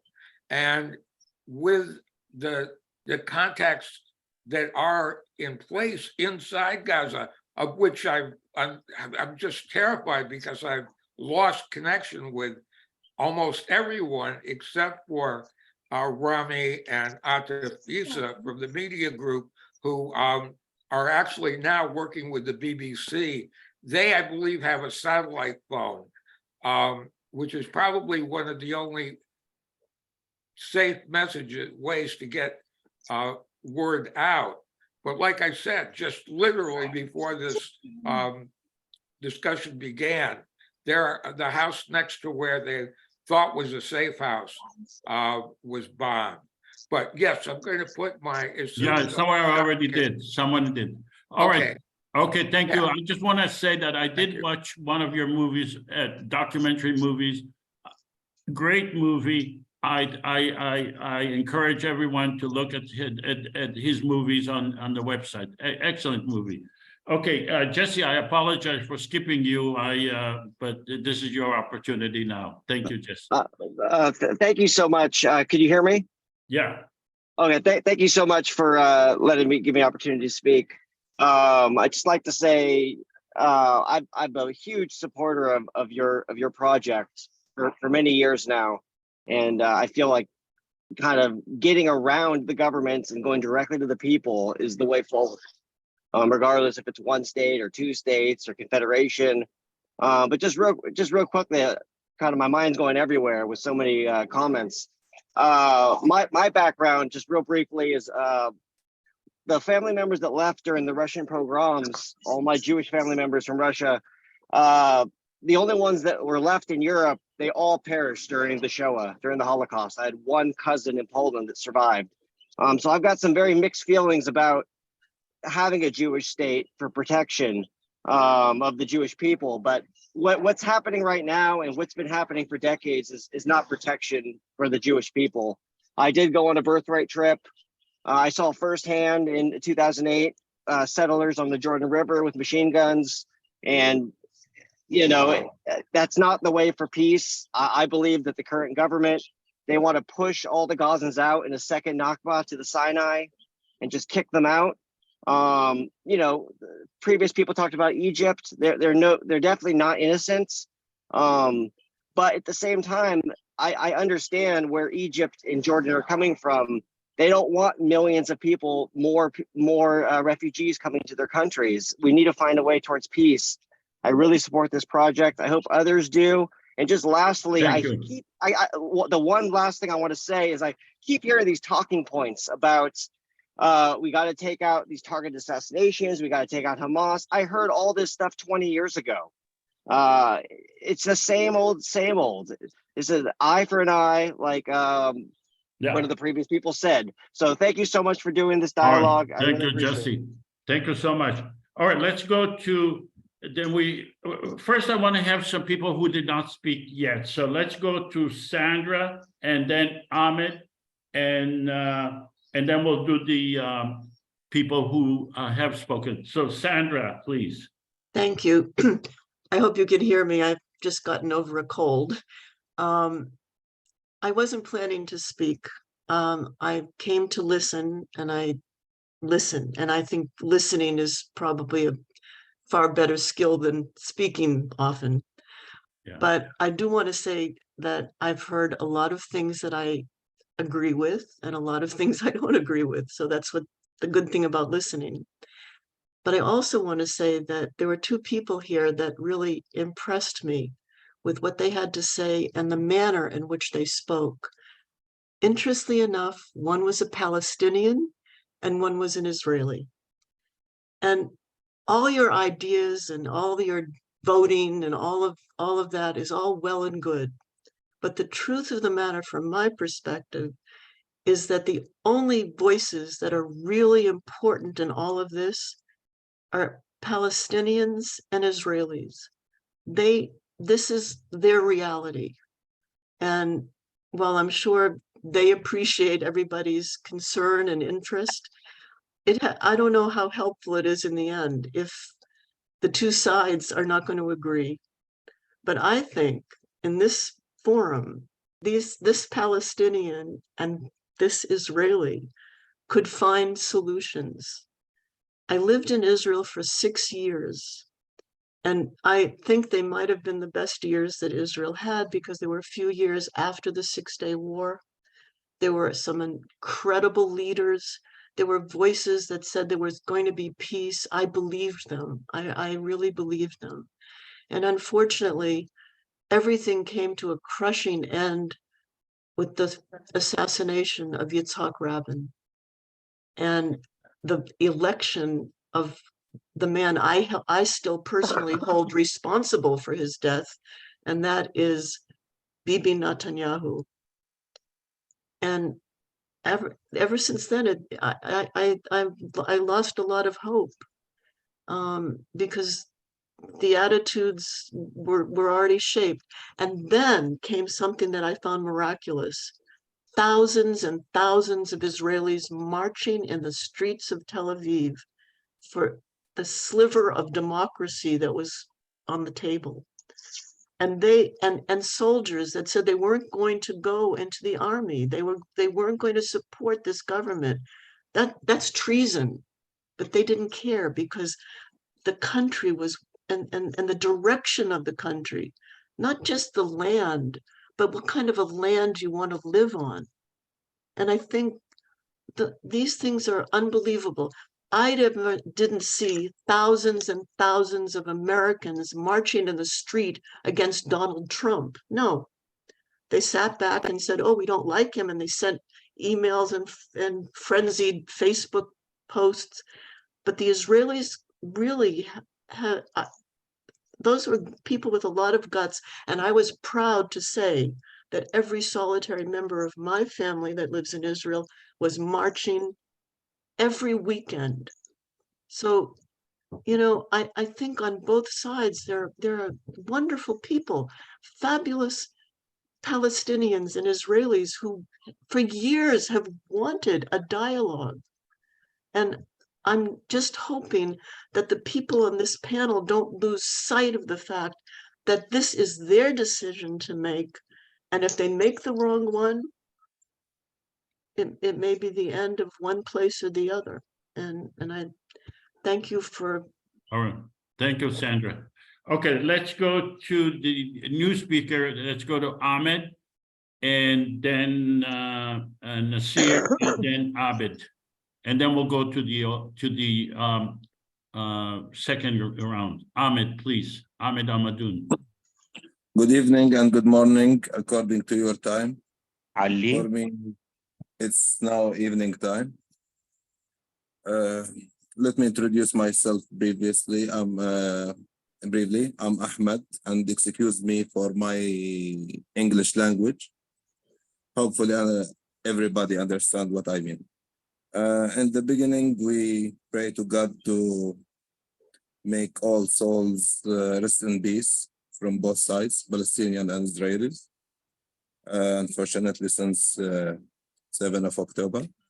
And this rising of activities, it's happened due to accumulation of injustice for last 75 years.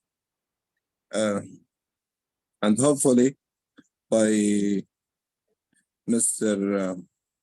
Joseph project, which is a common government, could we overcome the injustice and solve all our problem? We don't blame any part, such as Hamas or other, because this is a result and reaction of the accumulation of injustice. For example, even if we now eradicate Hamas completely, after 20 years, another group with a new name will arise again and take another action, make another action because of injustice. For example, I will tell you one point. If we look to the population density in Gaza Strip, which is about 2.25 million and 360 square kilometer, in comparing with Bara Gaza area, which is about the density is about 7 person per square kilometer. And also the essential life needs, such as water distribution. For example, in West Bank, I think they have some problem with water supply, maybe few liters per person, in comparing with a huge supply for water in the settlement or Israeli cities. We want to expand our horizon. If we are looking for peace and long future for us, we need to overcome all these injustice points, because in the end, we are all human. We would like to live equally. We don't want another Holocaust or another genocide happen in the area, and enough blood. Now is almost 8,000 from Palestinian side, 1,400 from Israeli side, is almost 10,000 life we lose, and we don't like to lose more lives. And thank you for hearing. Ahmed, where are you located? I'm located in Arab country. Oh, okay. I'm Palestinian, originated from Asqalan, which is now it's Ashkelon. My parents immigrated in 48, and I live in Saudi Arabia. I see. Okay, thank you so much, Ahmed. Let's go Thank you. to Nasir and then to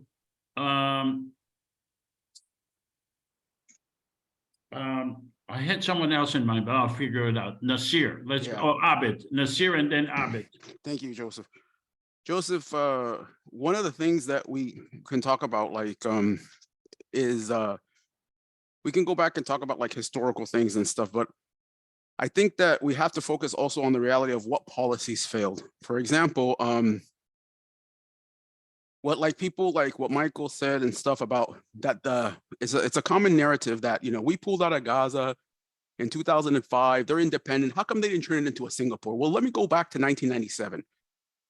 There was a European Union act that gave Palestinian foreign assistance to grow flowers because they said, export flowers so you can get more money and buy food. Well, because of the restrictions on exports and border control, flowers were unable to be exported to Europe. So they ended up feeding it to goats. It even in the late 90s, and this is during PA times, during supposedly Oslo peace times, tomatoes that were grown in Gaza, which by the way has great agricultural lands for things like flowers and tomatoes and things like that. By the time the truck got from Gaza to Nablus, half the shipment would have to be dumped because it was spoiled because of roadblocks and things like that. So tomatoes from Italy were actually cheaper than tomatoes from Gaza, which were only just 100 kilometers away. So this notion that the blockade only came with Hamas is ridiculous. Is it more intense blockade? Yes, but there was always a blockade.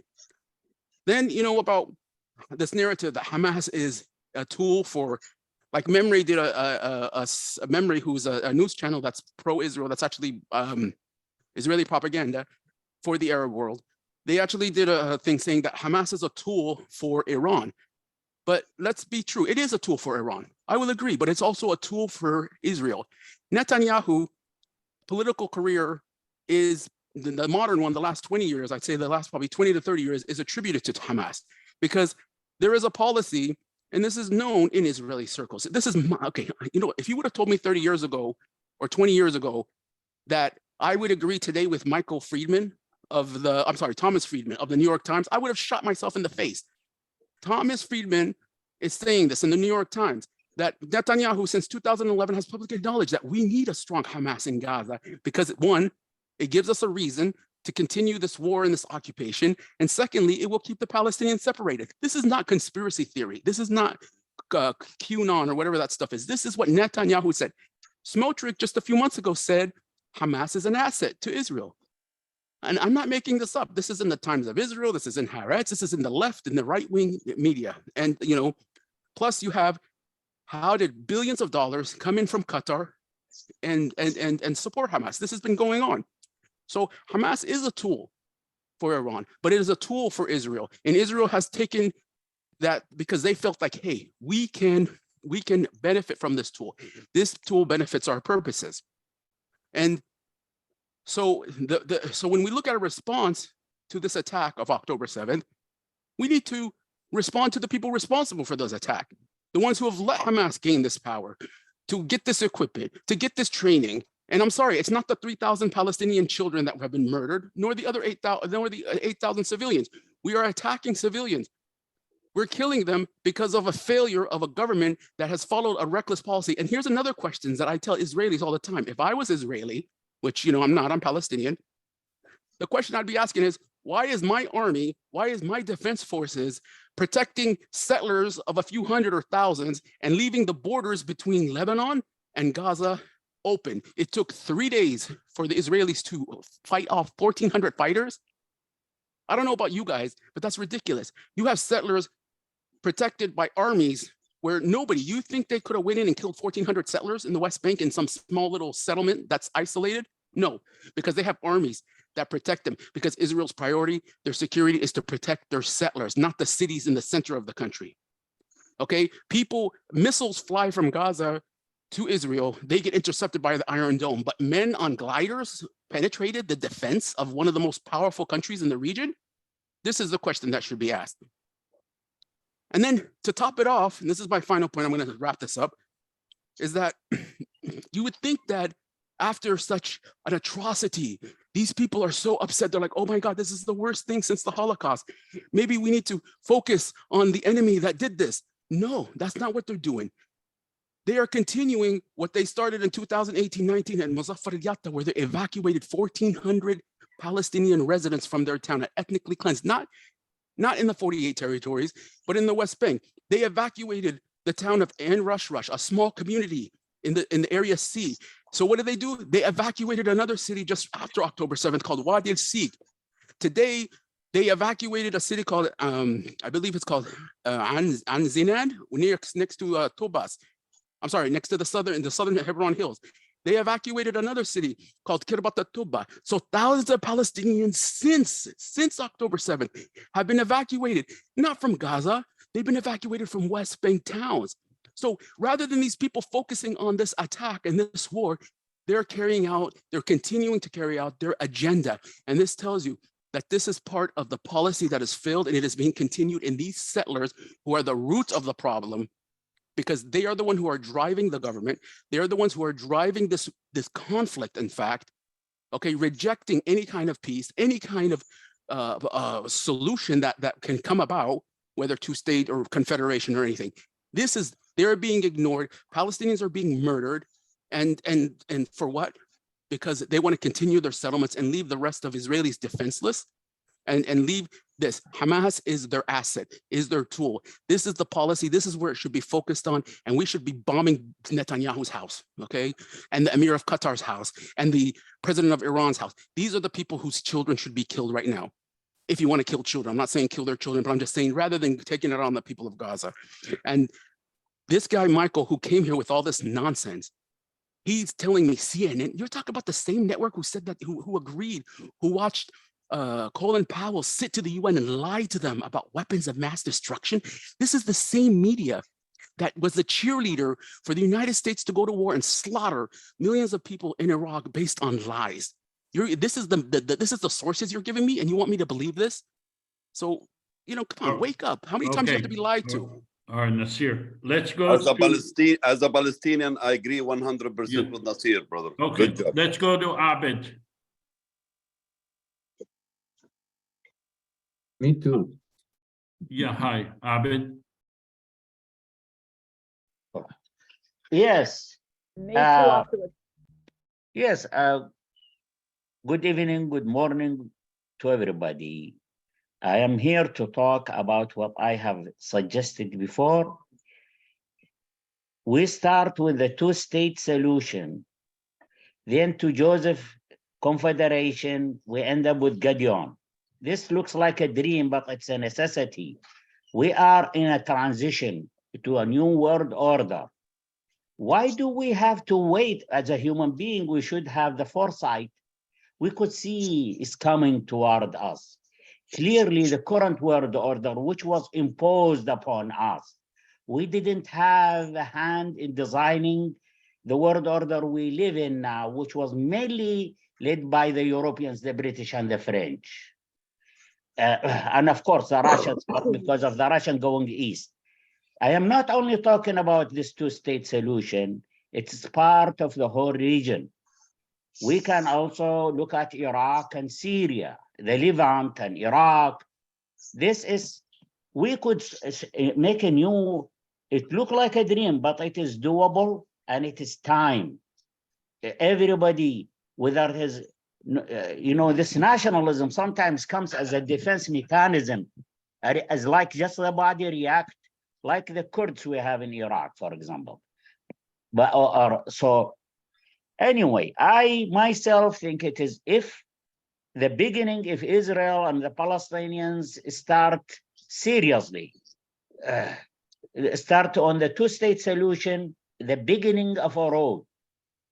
And let me say this also, we are very fortunate as history accelerating toward us, or we are going toward it, the decimation of information.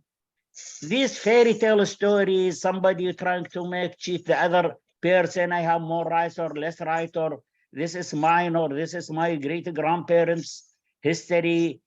Let's live together as a human being and There is no room for Zionism. Let me just be clear in the upcoming world order. And it is not a matter of wishful thinking, but the realities and the facts. If you look collectively to where we are going, the best path, let's make this is a beginning, a transition of peace to the whole world. Because right now, we are a congestion of history. Right now, who knows what's going to happen? But it could start a spark, a point of a peaceful transition that everybody would enjoy freedom and equality, no superiority or inferiority to any mankind. So that is my call, but we are in a very critical time. It could go either way. Abid, can you give me just 1 second? Joseph, I am leaving now. Are you recording this conversation? Yeah. Okay, that's fine. All right, let's. And that is basically my message, and I hope the wise people take it seriously and start working on this direction. All right, let's have a second round now. This is. Oh, wait a minute. Gabriel, you're a first-time speaker, so I'll give you priority. Gabriel, please. Hello. I don't want to waste your time. Sorry, because no, I was just thinking about. I'm talking from Italy, so I have a privilege of being distant from the content and somehow separate from the. I'm not involved in some way, and so this has advantages and disadvantages. But one of the advantages is that I think that I can say I have been listening to, for example, narratives. For example, there was a narrative by Michael Waterman, I think, who was a very disputed narrative. It was an example of a narrative that is standardized. Some people say that it was nonsensical. However, besides nonsensical, it is also a standard narrative. And I think that the main problem, the main issue, the reason why it is impossible to have a dialogue, to have what makes really difficult this problem is narratives. Narratives are very make Palestinians and standard Zionists very. It's impossible to talk. They cannot talk, and this makes it brings the.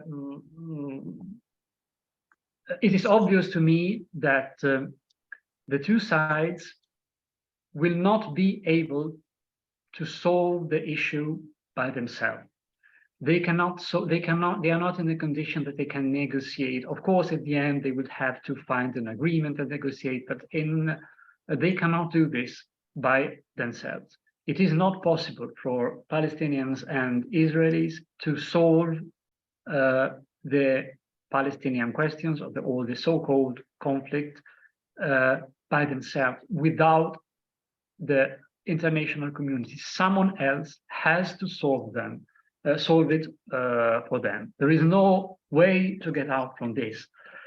This should be clear, in my opinion, about what happened in, for example, on 7th of October, the actions of Hamas cannot be justified morally and also cannot be justified legally. They are war crimes, but the fact is that they are on a strategical level, they are rational. This is the striking element. Those actions are rational because there is no, because are you saying rational or irrational? No, they are rational. They are rational. They are calculated action. They are not made by people who, it's not people who get out and start to killing because they hate someone. No, there are those are people who, as an Italian, I will not spend time, but as an Italian, I know for example, have experience about criminal organization, about mafia. You think about mafias. Mafia people are not people who are kill people because they hate, because they decide. They only kill people if they have orders to do this. If they don't have an order, they don't do this. If they do something like this, it's because there is a calculation, and this calculation has been done a long time in advance. And there must be a very rational reason for doing this. And I'm not saying that it is obvious what the reason is. The reason, and the fact is that Israel, if you put someone in a position where the only rational option is doing something like this, soon or later this will happen. I'm not talking about morality. I'm talking about politics and logic. And this also, the same also goes for Israel. It is also rational for Israel to want to perpetrate a genocide in Gaza. And make no mistake, what happens in Gaza at the moment can be defined as an act of genocide. Because the act of genocide is not something personal, there is a convention, an international convention of genocide that defines legally what genocide is, and this fits the charge. But also what Hamas perpetrated in Israel fits the charge of genocide, because if you go inside a village, a kibbutz, and you kill everybody, this is an act of genocide. It is possible to formulate this charge. So there is nothing that I want to add. Just I only want to express my view that it is absolutely necessary. The future of the population is in the hand, the responsibility is of the international community. At the moment, the international community, Biden, the United States and Europe are irresponsible. They are not acting seriously to stop this. I don't have an expectation that Israelis and Palestinians will be able to solve this because they are too involved and they are not. Okay, you said I meant to ask you, did you mean predictable as opposed to rational?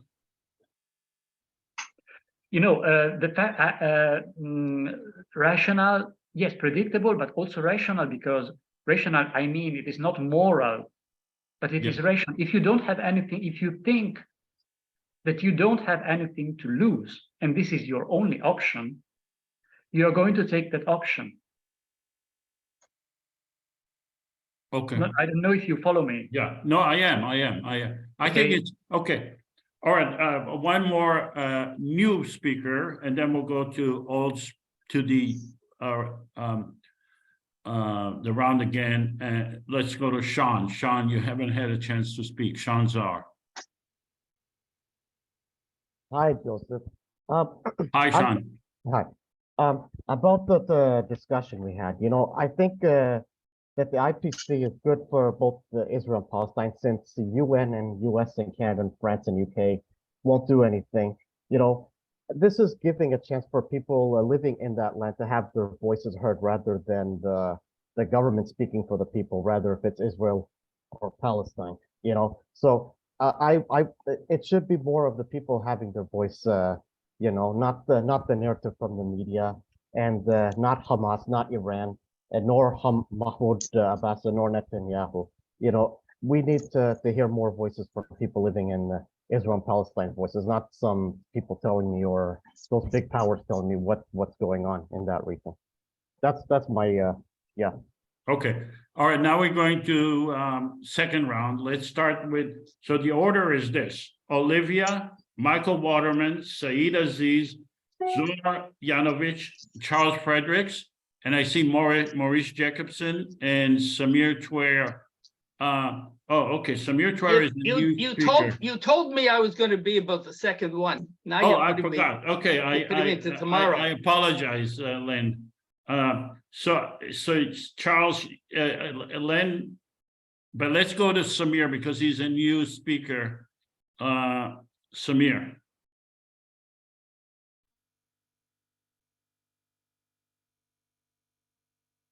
Hi, everybody. Hi, Samir. Yes, I know that you're going to Israel, Palestine the next week. I'm not. So, I'm not. I canceled my flight. oh, and you they canceled? Yeah. Why? Why you canceled them? Because they canceled the billboard. Oh, they And canceled the billboard? yes. Wow. Yeah. Well, that is an indication then. That is an indication. That is not good. That is not good news. And I expected that. I mean, even though I didn't talk to you, but in my mind that it might happen. They will cancel at the last minute, and you will cancel your trip. Samir, I know you came in late, but we are keeping the discussion short. Yes, we're going to keep it. Okay. Well, I just want to say that one comment that I think the IPC project, it is too good for Israel, for the Israelis. Why? Because they are so stupid. They were rejected, and because they don't understand it. But for you also to come with the board, with the billboard saying that the Jewish state is not good for the Jews, I think they will look at it and they say, this is anti-Semitic. And when they find out that you are an Israeli Jew, then they will say, oh, you're a self-hating Jew. So it is not worth it to even approach them again. And that now, I mean, this culminated the whole thing, that they canceled the billboard and because they didn't understand it and they saw this is anti-Semitic. And your project, I mean, it is beyond them. It is beyond them. Even though I think, I mean, maybe the IPC may be the best model for them. It is all in their favor, but still they don't understand it because they are too stupid and hopeless population. Thank you. All right, thank you. Okay, let me call the order now, please. I try to mix it up so we have both views. Olivia, Michael Waterman, Saeed Aziz, Zohar Yanovich, Len Bennett, Charles Fredericks, and Maurice Jacobson. Okay, let's go to Olivia first. Thank you, Joseph. I have lots to say, but I'll try to just pick out 2 quick points. I have been, looking obviously at the European media, several countries over the last 3 weeks, and listening to debates, reading newspapers, etc. Can you speak up louder a little? Oh, I beg your pardon. Can you hear me better now? Yes, yeah, well, I can hear you now. Okay, I was saying that over the last 3 weeks, I've been looking, well, as I usually do, looking at the European media of several countries and listening to debates, etc., and some good, some very, very good journalists, and some that are not so good, perhaps whose knowledge isn't very good. I must say that my knowledge is limited and fragmentary, and let's underline limited and underline fragmentary. Now, what I did hear with a group of friends on Friday is what you often hear, a sentence being flung around in good faith, well-meaning, Israel is a democracy. And I was with this group of friends, so I sort of said, well, actually, Israel is not a democracy. Zionism is a racist ideology. Israel is a Jewish supremacy. Now, you can't be a Jewish supremacy, and Jewish supremacy and democracy don't go together. You can have one, or you can have the other, but you can't have both together. And then another point, related, of course, it's all related. I appreciate what everyone says and listen carefully to what everyone says. Sandra was saying, oh, they've got to just, and thank you, Sandra, Israelis really and Palestinians have got to work it out for themselves. Well, you see, Israel has no incentive to change as long as they're getting massive support from the US and massive support from the European Union, mostly from the, the arms producing countries that have good deals. Now, that was immediately apparent after the awful, shocking massacre of October the 7th. They all stood up and said, oh, we've got to support Israel.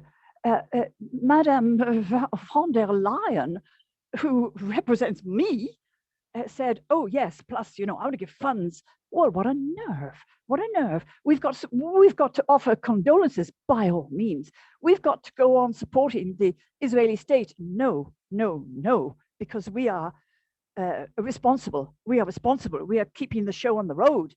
We in the West, some countries more than others, basically a blinking lot of us. Now to Olivia, we're trying to make the this round a little shorter, if you yes, don't. okay. Israel is not a democracy. Just a few words about that. There are 20 or 21%. You said it. No, I didn't say what the Israeli Palestinians, the rights that they have. They have more than their brothers and sisters in West Bank, etc., etc. They do not have the same rights as Israelis. They can't. They don't have the right of return. They can't buy land. Their cities cannot expand because they can't buy land. There is job discrimination, which is awful. They're looked down on. It's not nice being looked down on. All of their lack of rights has been enshrined legally in the nation-state law of June 2018. So I would invite people to read about that. Their language has been demoted, etc., etc. I think you want to hear other people. Just let me say the leaders that, Netanyahu got Israel got bear hugs after to finish off on an optimistic note, Joseph, because I won't be speaking anymore. After the 7th of October, Israel and Netanyahu got bear hugs, either physically or metaphorically. But what happened? What happened? A few days later, civil society in European countries took to the streets. There was people power. And let me say that in the court of public opinion, the Palestinians have won. The Palestinians are getting huge support, both by the Jewish People's Voices in New York, other Jewish organizations as well, by people on the street. So there's people power. People on the street will one day say to their leaders, hey, listen to us. Well, listen to us, please, and stop all this support for Jewish supremacy. So, la speranza non muore mai. We must always hope. Jews and Israelis lived in harmony 2.5 millennia ago in the country of your ancestors and your parents, which is Iraq. Let's hope they will one day again. Okay, let's go to Michael Waterman. Please let him speak, and then we'll go to. Do not interrupt, and then Saeed, and then Zohar, and then Len, and then Charles, and then Maurice. Michael, please. Okay, I'm just curious to see if I'm going to be shouted down. I really don't have much to say because this is a very one-sided conversation, and I don't want to piss off, the vast majority of people who don't like Israel. So very calmly. I was in Israel a month and a half ago. I marched with 200,000 Israelis waving Israeli flags who were opposed to the government policy that was being worked on. Israel is like America. There are people who dissent of all kinds. It is a functioning civilization. Just because there is dissent doesn't mean they're evil or they should be shut down. By that kind of philosophy, then America should be shut down because there are people here who disagree with each other. And on this conversation, we ought to just shut down the conversation because we're disagreeing. If people can talk and try and come to resolution, that's how you make a civilization. So that's why I'm surprised you're not supporter. That's why I'm surprised you're not supporter of a federal government, because that's exactly what you are speaking about. People coming together and coming to a resolution. I don't think, as a practical matter, it will exist at this time. Unfortunately, the Palestinian governments, for the most part, have been taken over by Iran. They are the proxies. Iran now owns Lebanon. They own Gaza. They own Syria. And you know, so do I think that we can have an Israeli and government that is, you know, filled with dissent and an Arab government and then pick a federation over it? I don't think practically it will work at this time, which is why I don't support it. Okay. And I don't want to say anything further because I will just inflame people. All right. Okay, So- let's go to Saeed, Aziz, then Zohar, then Len, then Charles, and then Maurice. Okay, I just want to say something. Thank you, Nasir, for explaining all these things. As a Palestinian, I agree with you 100%. I think the person who should be blamed today is criminal Netanyahu, this guy who strengthened Hamas against the PA. And we all know what's happened. As a Palestinian, I never agree with Hamas. I will never agree with Hamas. I am a PA supporter. The Palestinians been extending their hand in West Bank for the past 30 years and nothing happened. Netanyahu is a right-wing fascist, and he wants war, and he wants to destroy he's not working for the Jewish people, he is working for himself and for agenda. I want to tell you, all these military appearances in Gaza right now, it's not coming because they love you or they love me, because of the Jewish people or the promised land. They are coming for their business and for their agenda. I'm telling you, the only way to do it, Joseph, we have to approach the people. We have to talk to the people. Every government is failing. PA cannot provide anything. Hamas cannot provide anything. The right-wing government cannot provide anything. We need to come together as a people. I think your offer to peace is the only thing that makes sense in this time and every time, because by the end of the day, we need to realize that we are suffering, we are bleeding, both of us, and no matter who support you or support me, by the end of the day, we are losing. And until we recognize we have to talk to each other directly and bring our communities together and fix this issue among us first, nothing will be fixed. Thank you for everybody. Thank you, Said. All right, let's go to Zohar, and then Len, and then Charles, and then Maurice. Thank you, Oh, I Joseph. see we have some more. I guess Nasir wants to come in again, and Shlomo. Okay, let's go to Zohar. Thank you, Joseph. I just want to respond shortly to Michael and maybe preemptly respond to what Len might come up with next. Someone said earlier that this type of conversation should focus on what the Israelis and Palestinians are going through, and I appreciate that. To some extent, I think everyone should express their views, but if anyone wishes to be informed about what's going on, what is best for Palestinians or what is best for Israelis, perhaps it is best they consider to be humble enough to ask actual Israelis and Palestinians, what do they think? Now, I do not claim to know what Palestinians want and what they consider to be the most just for them, and I take the time to ask them and listen carefully to their view.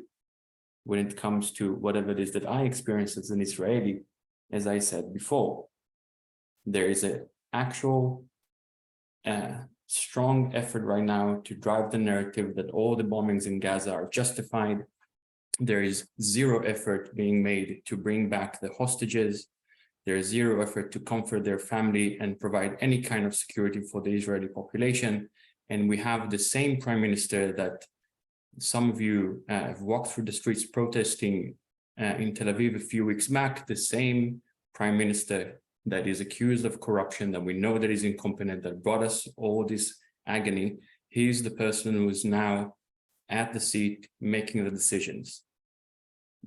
I don't understand why it's so hard to understand that he is not competent enough. I'm talking about Prime Minister Netanyahu. He's not competent enough to provide security to Israelis or Jews or whoever it is that resides between the river and the sea. And if any kind of effort to try to increase the security for Israelis, even if you do not care about what happens to Palestinians in Gaza, to me as an Israeli, if you ask my opinion, you should join the effort to call for a ceasefire and bring back the hostages now. Thank you. I want to say, if we had a common federal government, it would have been much, much easier at this time to bring these hostages back, probably even to prevent the war, but that's my opinion. All right, let's go to Len, and then Charles, and then Maurice, and Nasir, and Shlomo. Keep it short, Okay. please, because, yeah. Okay, I could talk forever, but I'm not going to. I'm just going to comment on a few things. First, there's a trope. It's an anti-Semitic trope, which I hear on this program regularly. The one is that that Jews say that if you criticize Israel, it's anti-Semitism. That's false. That's not true. And also superiority. I've never heard a Jew say that. I hear anti-Semites say that all the time. As far as the clash of civilization, there absolutely is one. You look at the PLO charter. The PLO charter calls for killing every Jew in Israel. Yeah, they promised under Oslo they would change it. They have not. Hamas's charter, chapter 7, if anybody wants to look it up, calls for killing every Jew in the world. So you can take their word if you want to when they make claims about what's happening. There have been at least 2 people that call for ending Zionism. That's about as anti-Semitic as you can get. And as far as people talked about getting in from Egypt, originally, Egyptians were willing to let the foreigners out of Gaza, but Hamas wouldn't open their side of the gate. So there's a toss-up between whether it's Egypt or Israel or Gaza that Hamas is keeping people out of Gaza. Now, Michael, somebody else also talked about what letter he had going to be published the next day. Well, I want to let you know, Michael, that tomorrow I'm having a letter of mine published in the Philippines. Today I had letters in 2 Florida papers. I also was in Jerusalem Post and a paper in New York this week. And I have written a book. And I'm only saying this because most people here know about it, because Michael's website is going to be put up on the IPC website. Well, we should also have my book put up there in all fairness. And frankly, you should all buy it and read it and need the money. Thank you, Len. Wait, I'm not finished. Oh. After the 6-day war, somebody mentioned that things were very peaceful in Israel. Yes, I was there, and I went driving myself with my wife, but we drove through Gaza, and it was very lovely. It was Oslo that brought in Yasser Arafat and his militias, and that led to the Second Intifada, which destroyed the peace in the region. Now, somebody talked about Thomas Friedman. Thomas Friedman, just because he's Jewish, doesn't mean that he knows what he's talking about. And he works for the New York Times, which is so left-wing, they wouldn't even talk about the Holocaust when it was going on. So they're not. Somebody mentioned the Iraq War, which everybody has agreed was a big mistake, but nobody recalls that Israel was the one country that warned America that Iraq had nothing to do with it, and they should not go after Iraq. And I agree with my friend Gabriel in Italy that the Arabs and the Jews need help.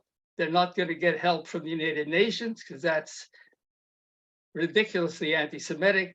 They're not going to get help from America, which never knows what foot it's got its shoe on. And certainly it's not going to get anything from the European Union. The only people that are going to help the Arabs and the Palestinians get together is going to be the Arab League. And they will be able to do that after Hamas has been destroyed. And there's no legal reason why Hamas should not be destroyed. All right. Thank you. Let's go to Maurice, and then Nasir, and then Shlomo, and then we need to go to concluding remarks. Maurice again, thank you. You're going to skip me. Unmute. Listening to the last comment, there is so much misinformation and disinformation out there. Yep. The difficulty is that the percentage of people inside Gaza who affiliate with Hamas as a military militia is minute. I don't believe that. I don't believe it. Okay, let him talk. Oh, I'm sorry. I didn't realize that was. The dynamic is, I'm sorry, the last speaker was never in Gaza, gets his information from the Israeli perspective. I was in I could- Gaza. I was in Gaza. Mute yourself, Len. Okay, then maybe he was in Gaza. I'm not sure whether he lived in Gaza, lived with Palestinian families. Anyway, the point that I'm trying to make, and I don't want to take a lot of time. I had to leave the discussion just moments ago. I got another quick note from inside Gaza. My friends there is a way to get current information out with Palestinians talking about their position, explaining what they'd like, what their hopes are, what the reality on the ground is. We have to buy satellite time. This is possible to do.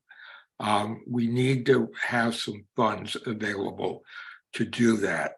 So I'm asking for an appeal, not for me, but for the project, for the media group. Money will go directly to the project, so that we can continue to have an open communication channel to Gaza on an ongoing basis. The internet, for all intents and purposes, has been bombed out of existence. The only way to do it is through satellite communications on a regular basis. There is communication satellites going to the major networks. Al Jazeera is doing a good job. BBC is doing a fairly good job of telling the story. The American media is disaster in terms of the way they're covering the story. There is no context whatsoever in American media, and I'm sure in Israeli media, why this conflict began. The conflict began because the people in Gaza were strangled. Almost all the young people who went into Gaza were young men in 18, 19, 20 years old who have lived through 4 wars. I can almost guarantee that every one of them has lost a family member. And I'm sure that many of them went into Gaza with, the only thing on their mind was pure revenge, which is a terrible thing to have been created. But it was created because of a situation of 14 years of siege, where every aspect of their life was controlled. The money going in, who could go in and out, goods, simple things in life to make life bearable. So I can understand why they did it. I cannot understand the brutality of it, but I can understand the anger of these young men who anyway. That Maurice, if people want to donate, how do they go about doing it? They could go to our website. Again, you could reach me on the website at www-gaza.com. There's a contact sheet there with my email and telephone number. Don't you mean we-gaza.com? Yeah, that's what I meant to say. www.we-gaza.com. There's a contribute button on the top which goes to PayPal, and you can use, and people can use a PayPal or a credit card. Again, this is not for me. This is to keep the lines of communication open, which we can do. If you go to the site, you could see what we were able to do up until about 3 or 4 days ago, when the internet went completely dark. But we can continue with satellite. Okay.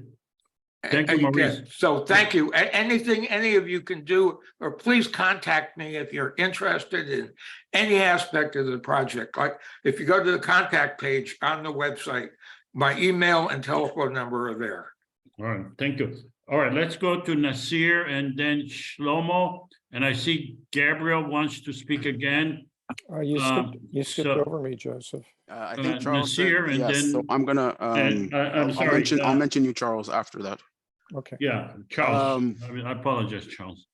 Yeah, I mean, it's interesting how Len says like the PA brought the PA, when the PA came, that's when things happened in Gaza. I mean, maybe perhaps he forgot about the Intifada in 1987 for, the uprising that occurred. Was there peace during that time? But it's okay. He can deny history. That's probably the third most outrageous thing I think I've said in the last 2 years on this in these calls.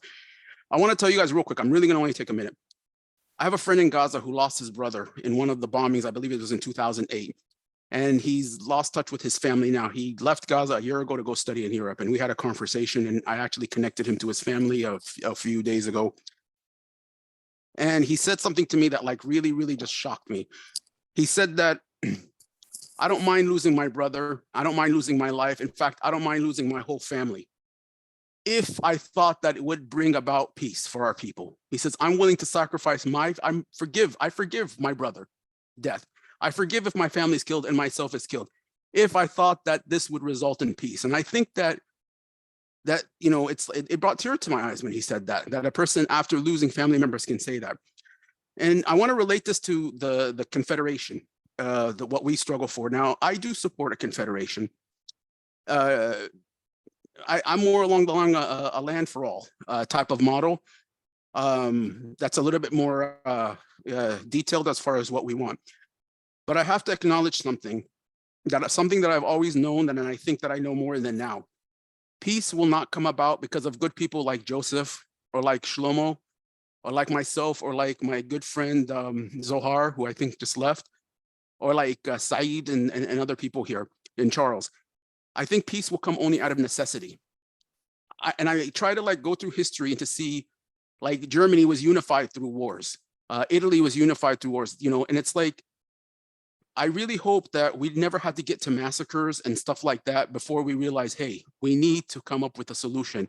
We just had a massacre. But that's what I'm saying. It takes massacres for us to come and sit and talk about this, because Israel is living comfortable. They were living comfortable. Everything was fine. The economy is doing good. There's no motivation for peace. And unfortunately, what we're teaching the people is that the only way to get to discussions and like we have now 3 U.S. carriers in the Mediterranean.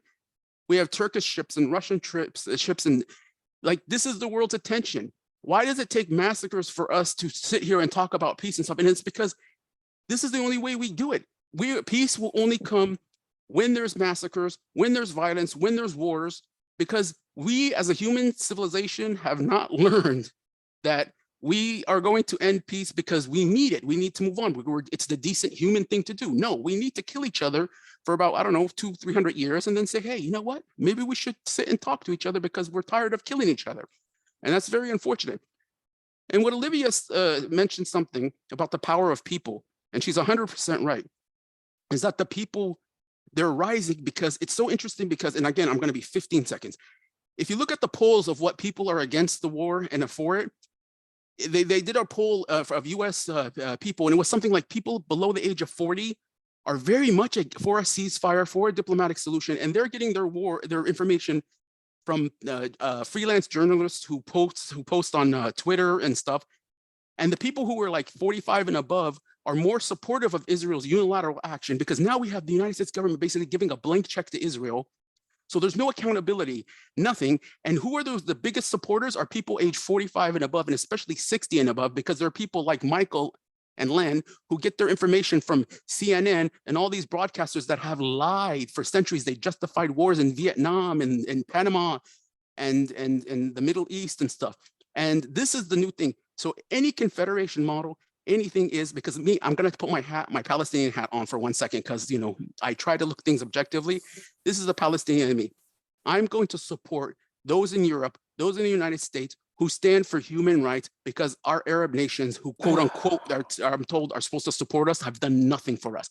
They have abandoned us. They have been abandoned us. My support is with people, no matter who they are, Jewish, Christian, Muslim, whoever. They're standing for human rights. And this is the people power. And these are the people who are now being called anti-Semitic by people like Len, who want to say, oh, these are really anti-Semites. They're anti-Semitic people. They hate Jews. No, they stand for justice. And you guys are being exposed for the crap that you guys are. All right. Okay, let's go to Charles, Shlomo, and then Gabriel, and I guess that's it. Charles, please. Okay, quickly, just Quickly, good, yeah.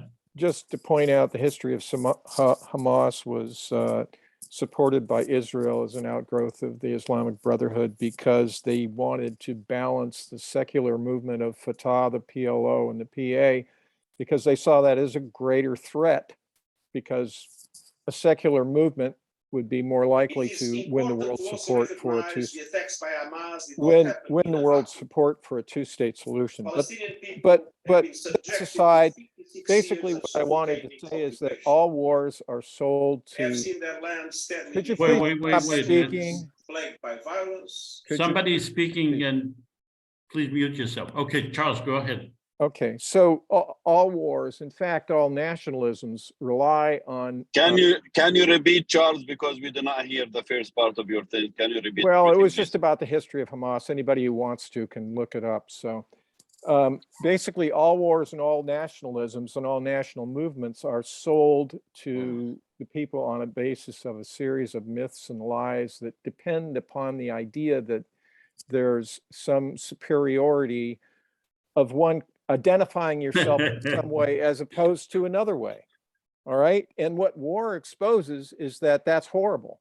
The results of that kind of ideology is always a huge fucking mess that people look at and go, oh, gee, well, sorry about that. And right now, this thing with Israel is being worked up like our president here in the United States is like trying to wind the whole thing in Israel in with the thing in Ukraine and say there's another big axis of evil and we need to go around the world and stamp out evil. And oh, by the way, there's North Korea and China, and boy, you better support me to defend you against all, you know, this is really, there's no end to this stupid bullshit unless we really tune into ourselves and identify with the humanity in us that we can feel when somebody's coming across the CNN lines and saying, you know, oh, you really ought to get concerned about this and go kill somebody over it, that we know they're lying.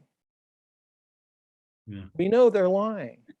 The people who are buying to the necessity to bomb Gazans are lying. The Gazans, they had their reasons for what they did. But thank you, Charles. You know, thank you. Good, right. Good. All right, Shlomo, and then Gabriel, and then we'll wrap up. Oh, Dan wanted to say something. Okay. How about me? Abed? Yes, sir. Okay. All right. So, yeah, but please, actually, we should hear from Dan because he didn't speak at all. Let's hear from Dan first. Hi, everyone. I'm Dan. Sorry I was late. Thank you for being here. Yeah, I attended a pro-Palestine protest here in Madrid, and sentiments are running very high. And I guess I was just more of a reflection on how one can sort of try to find middle ground with people when they're just coming from such extremes. Like here, particularly in Spain with the left-wing government, there's a very strong Israel sentiment, and there's just a lot of generalization and accusations and playground. You started it. No, but what you're doing is worse. And I just find it very disheartening. I also saw some posters that were equating the Star of David to the symbol of Nazism. And yeah, I guess it's just more of a general frustration and disappointment. And yeah, I just thought I'd share that, what's happening here on the ground.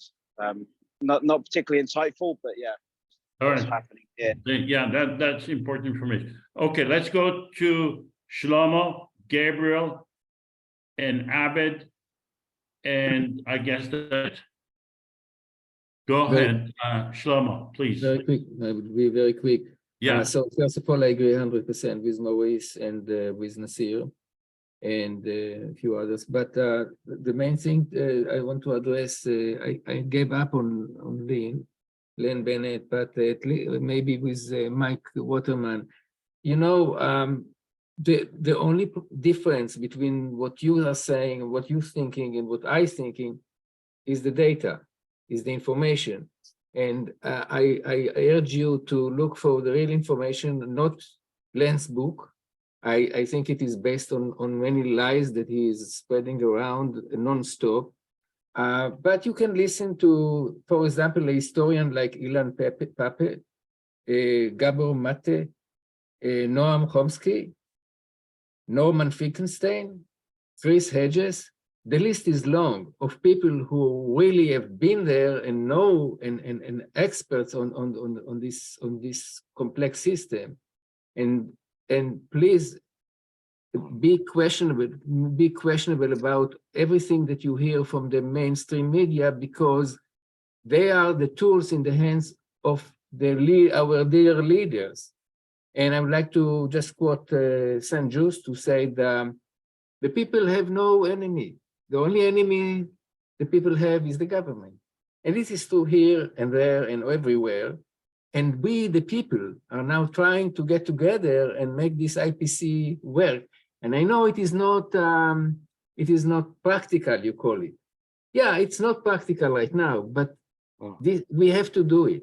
We have to do it because there is no alternative right now. Thank you. Thank you, Shlomo.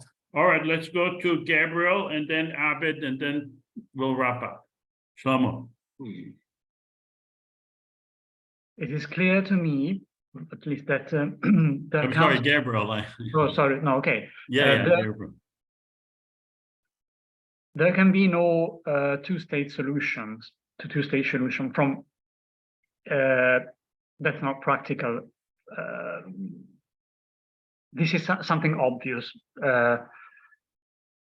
The only option is a federation. The only option where the two sides can have both their right recognized is a federation, not a confederation, because in a confederation you need to have two states first and then confederate. But in order to have a federal government. Yes, but it is impossible to have two states first, in my opinion. And so the only option is a federation on the model of Bosnia, in my opinion. The only possible way where the two people can have both their rights recognized, something like that. But it's theoretical, because the sides will not come to this agreement unless Israel is forced through sanctions, frankly. But I want to stress the importance of narratives. This is just the only things I wanted to say. I urge Leb Bennett and Michael Waterman to challenge the narratives, which are standard Zionist narratives, by the way. Challenge, I mean that those narratives are obviously false when they are looked from the outside. There are many things that are true facts, but the narratives altogether are false, also because they omit crucial parts of truth. For example, there is no justification whatsoever for Israeli settlements. There is no justification. Those are war crimes. Israeli people sometimes do not realize the seriousness of the war crimes. They know how serious this war crime is. This kind of creeping annexation is a war crime. If you miss points which are crucial for the rest of the world, you won't come to a dialogue. That's all. Yes, I don't want to thank you. Take your time. Very well said. All right, Abed, and then we're going to you have to let me answer. You really do. Look, I'll let you answer, but very shortly, and then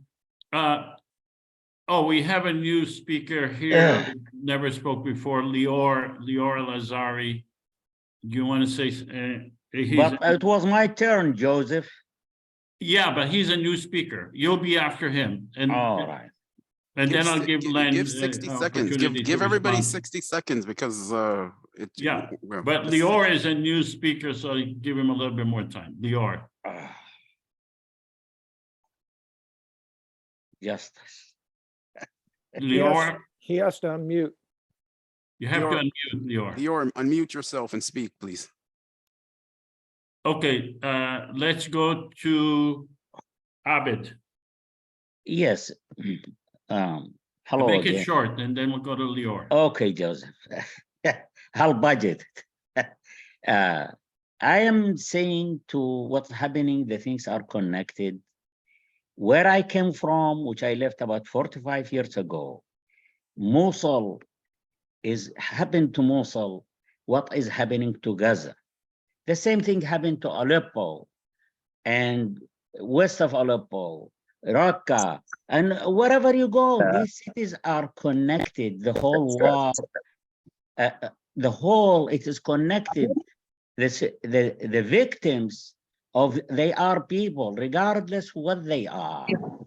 So they focusing on solving the problem, start a peace process to bring peace, and people are free to practice their religion and beliefs however they want. I have told the American administration, this is going to happen to Iraq before they go. I told them I'm not admirer of a dictatorship. Matter of fact, I left Iraq I remember when I was a kid, when the Americans impeached Nixon. And I said, that's a good thing because they could remove their president. But I told them, they have the crooks with them, and look what they did to the people of Iraq. Cities leveled. There is a 1.2 million refugees. They did not return to they are living in camps. Just to say the least, and beside what happened to the people in Syria. And these are connected to the Palestinian-Israeli conflict in one way or another. Trust me, the things are connected. Yeah. So let's hope and bring peace I agree. Between in Palestine and extend parallel processes of peace. Parallel is very important, so we do not waste time. And because whether we like it or not, the world is changing. The physical forces that has shaped our world now is no longer in the hands of Biden monopoly, or Britain or France. So let's be ahead of the time and bring peace, logical, practical, and help the people get together and know each other and live in harmony. Because what happened, these people right now in Iraq is a disaster. Is nothing that the US could be proud of. Education, health, it's a catastrophe on all levels. So let's go with a good intent to bring peace to each other. I agree. I agree. Thank you, Abid. Thank you so much. All right, Lior, are you available? Yeah, can you guys hear me now? Sorry. Yeah. So first of all, I really would like to thank the IPC for putting this together. This was very educational. Listening to everybody's opinions. I think the more we do this, I think this is the platform that, help other people like me understand exactly what's going on, but not necessarily from the news point of view, but what other people are thinking and their solutions. I myself do agree with the confederation. I think that's probably the right approach here, to get people to work together.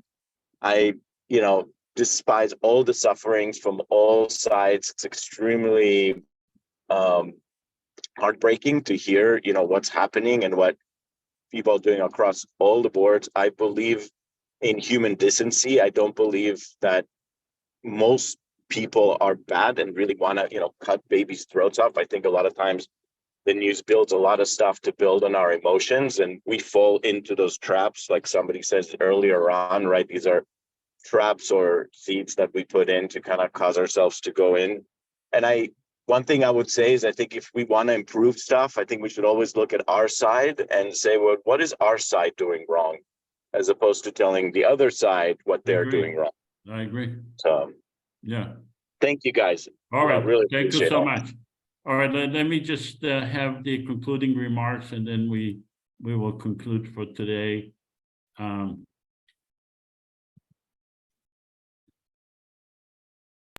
You were going to let me say a few things. Oh, go ahead. Apologize. Okay, I'm being accused of having a Zionist point of view. I think most of you have a radical Islamic point of view. I'll give you a little bit of history. One of the first pogroms was in Hebron. That was by Hajj Amin al-Husseini, Grand Mufti of Jerusalem, who was a Nazi war criminal. That was in 1929. Long before there was an Israel, long before there was a so-called Len, settler. you're really opening a new subject. You want to No, respond, no, then no, go I'm ahead not. and respond, but don't give us a big history lesson right now. Okay, there was no Arab called a Palestinian before the KGB formed the PLO in 1964. And there was nothing called And that's- Israeli. Neither. No, the Israelis changed There was their nothing name. called Israeli. So That's save right. it. They were Palestinians, and they All right. but they had a Okay, country. let's have the closing remark. I Okay, believe that thanks for interrupting. You're welcome. Always a pleasure. a common government, a common federal government, in my opinion, is the only solution. It could create a two-state if necessary, but it does not have to wait until a two-state is created. It is possible to have an online election. I spoke with the lady in Estonia. She told me that not only do they have online election, the whole government is online. They don't go to any offices. They do everything online. I wrote down a long time ago that one day of war between Israel and Gaza cost over $100 million a day. It tripled by now. It tripled. It's huge. It's more than $300 million a day for one day of war. With $100 million, we could make this a reality. We could make this common government. And then whether you think it's practical or not, let's make it. And we'll see whether it is practical.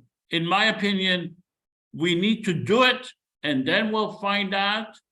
And the most we will lose is a third of a day of a war.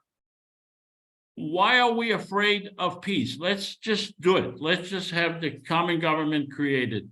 So I want to thank you all so much. I need to close, and I hope you come to our next meeting. But I want to thank all of you for participating and speaking from your heart. And I want to thank you so much. So goodbye, everyone, and thank you so much. Thank you. Thank you. Goodbye, Joseph. Thanks. Bye, Joseph. Bye, Thank Shalom. you. Thank you, Joseph. Thank you so much to everybody. All right. All right. Thank you so much, guys. Bye-bye to my Bye-bye. Shalom, Stay salam. safe, Joseph. Shalom, Bye. salam. Take care. Yes. Bye-bye. All right. Thank you so much. Joseph, I was gonna say we should put a plug for the two-state solution event. I guess you already did.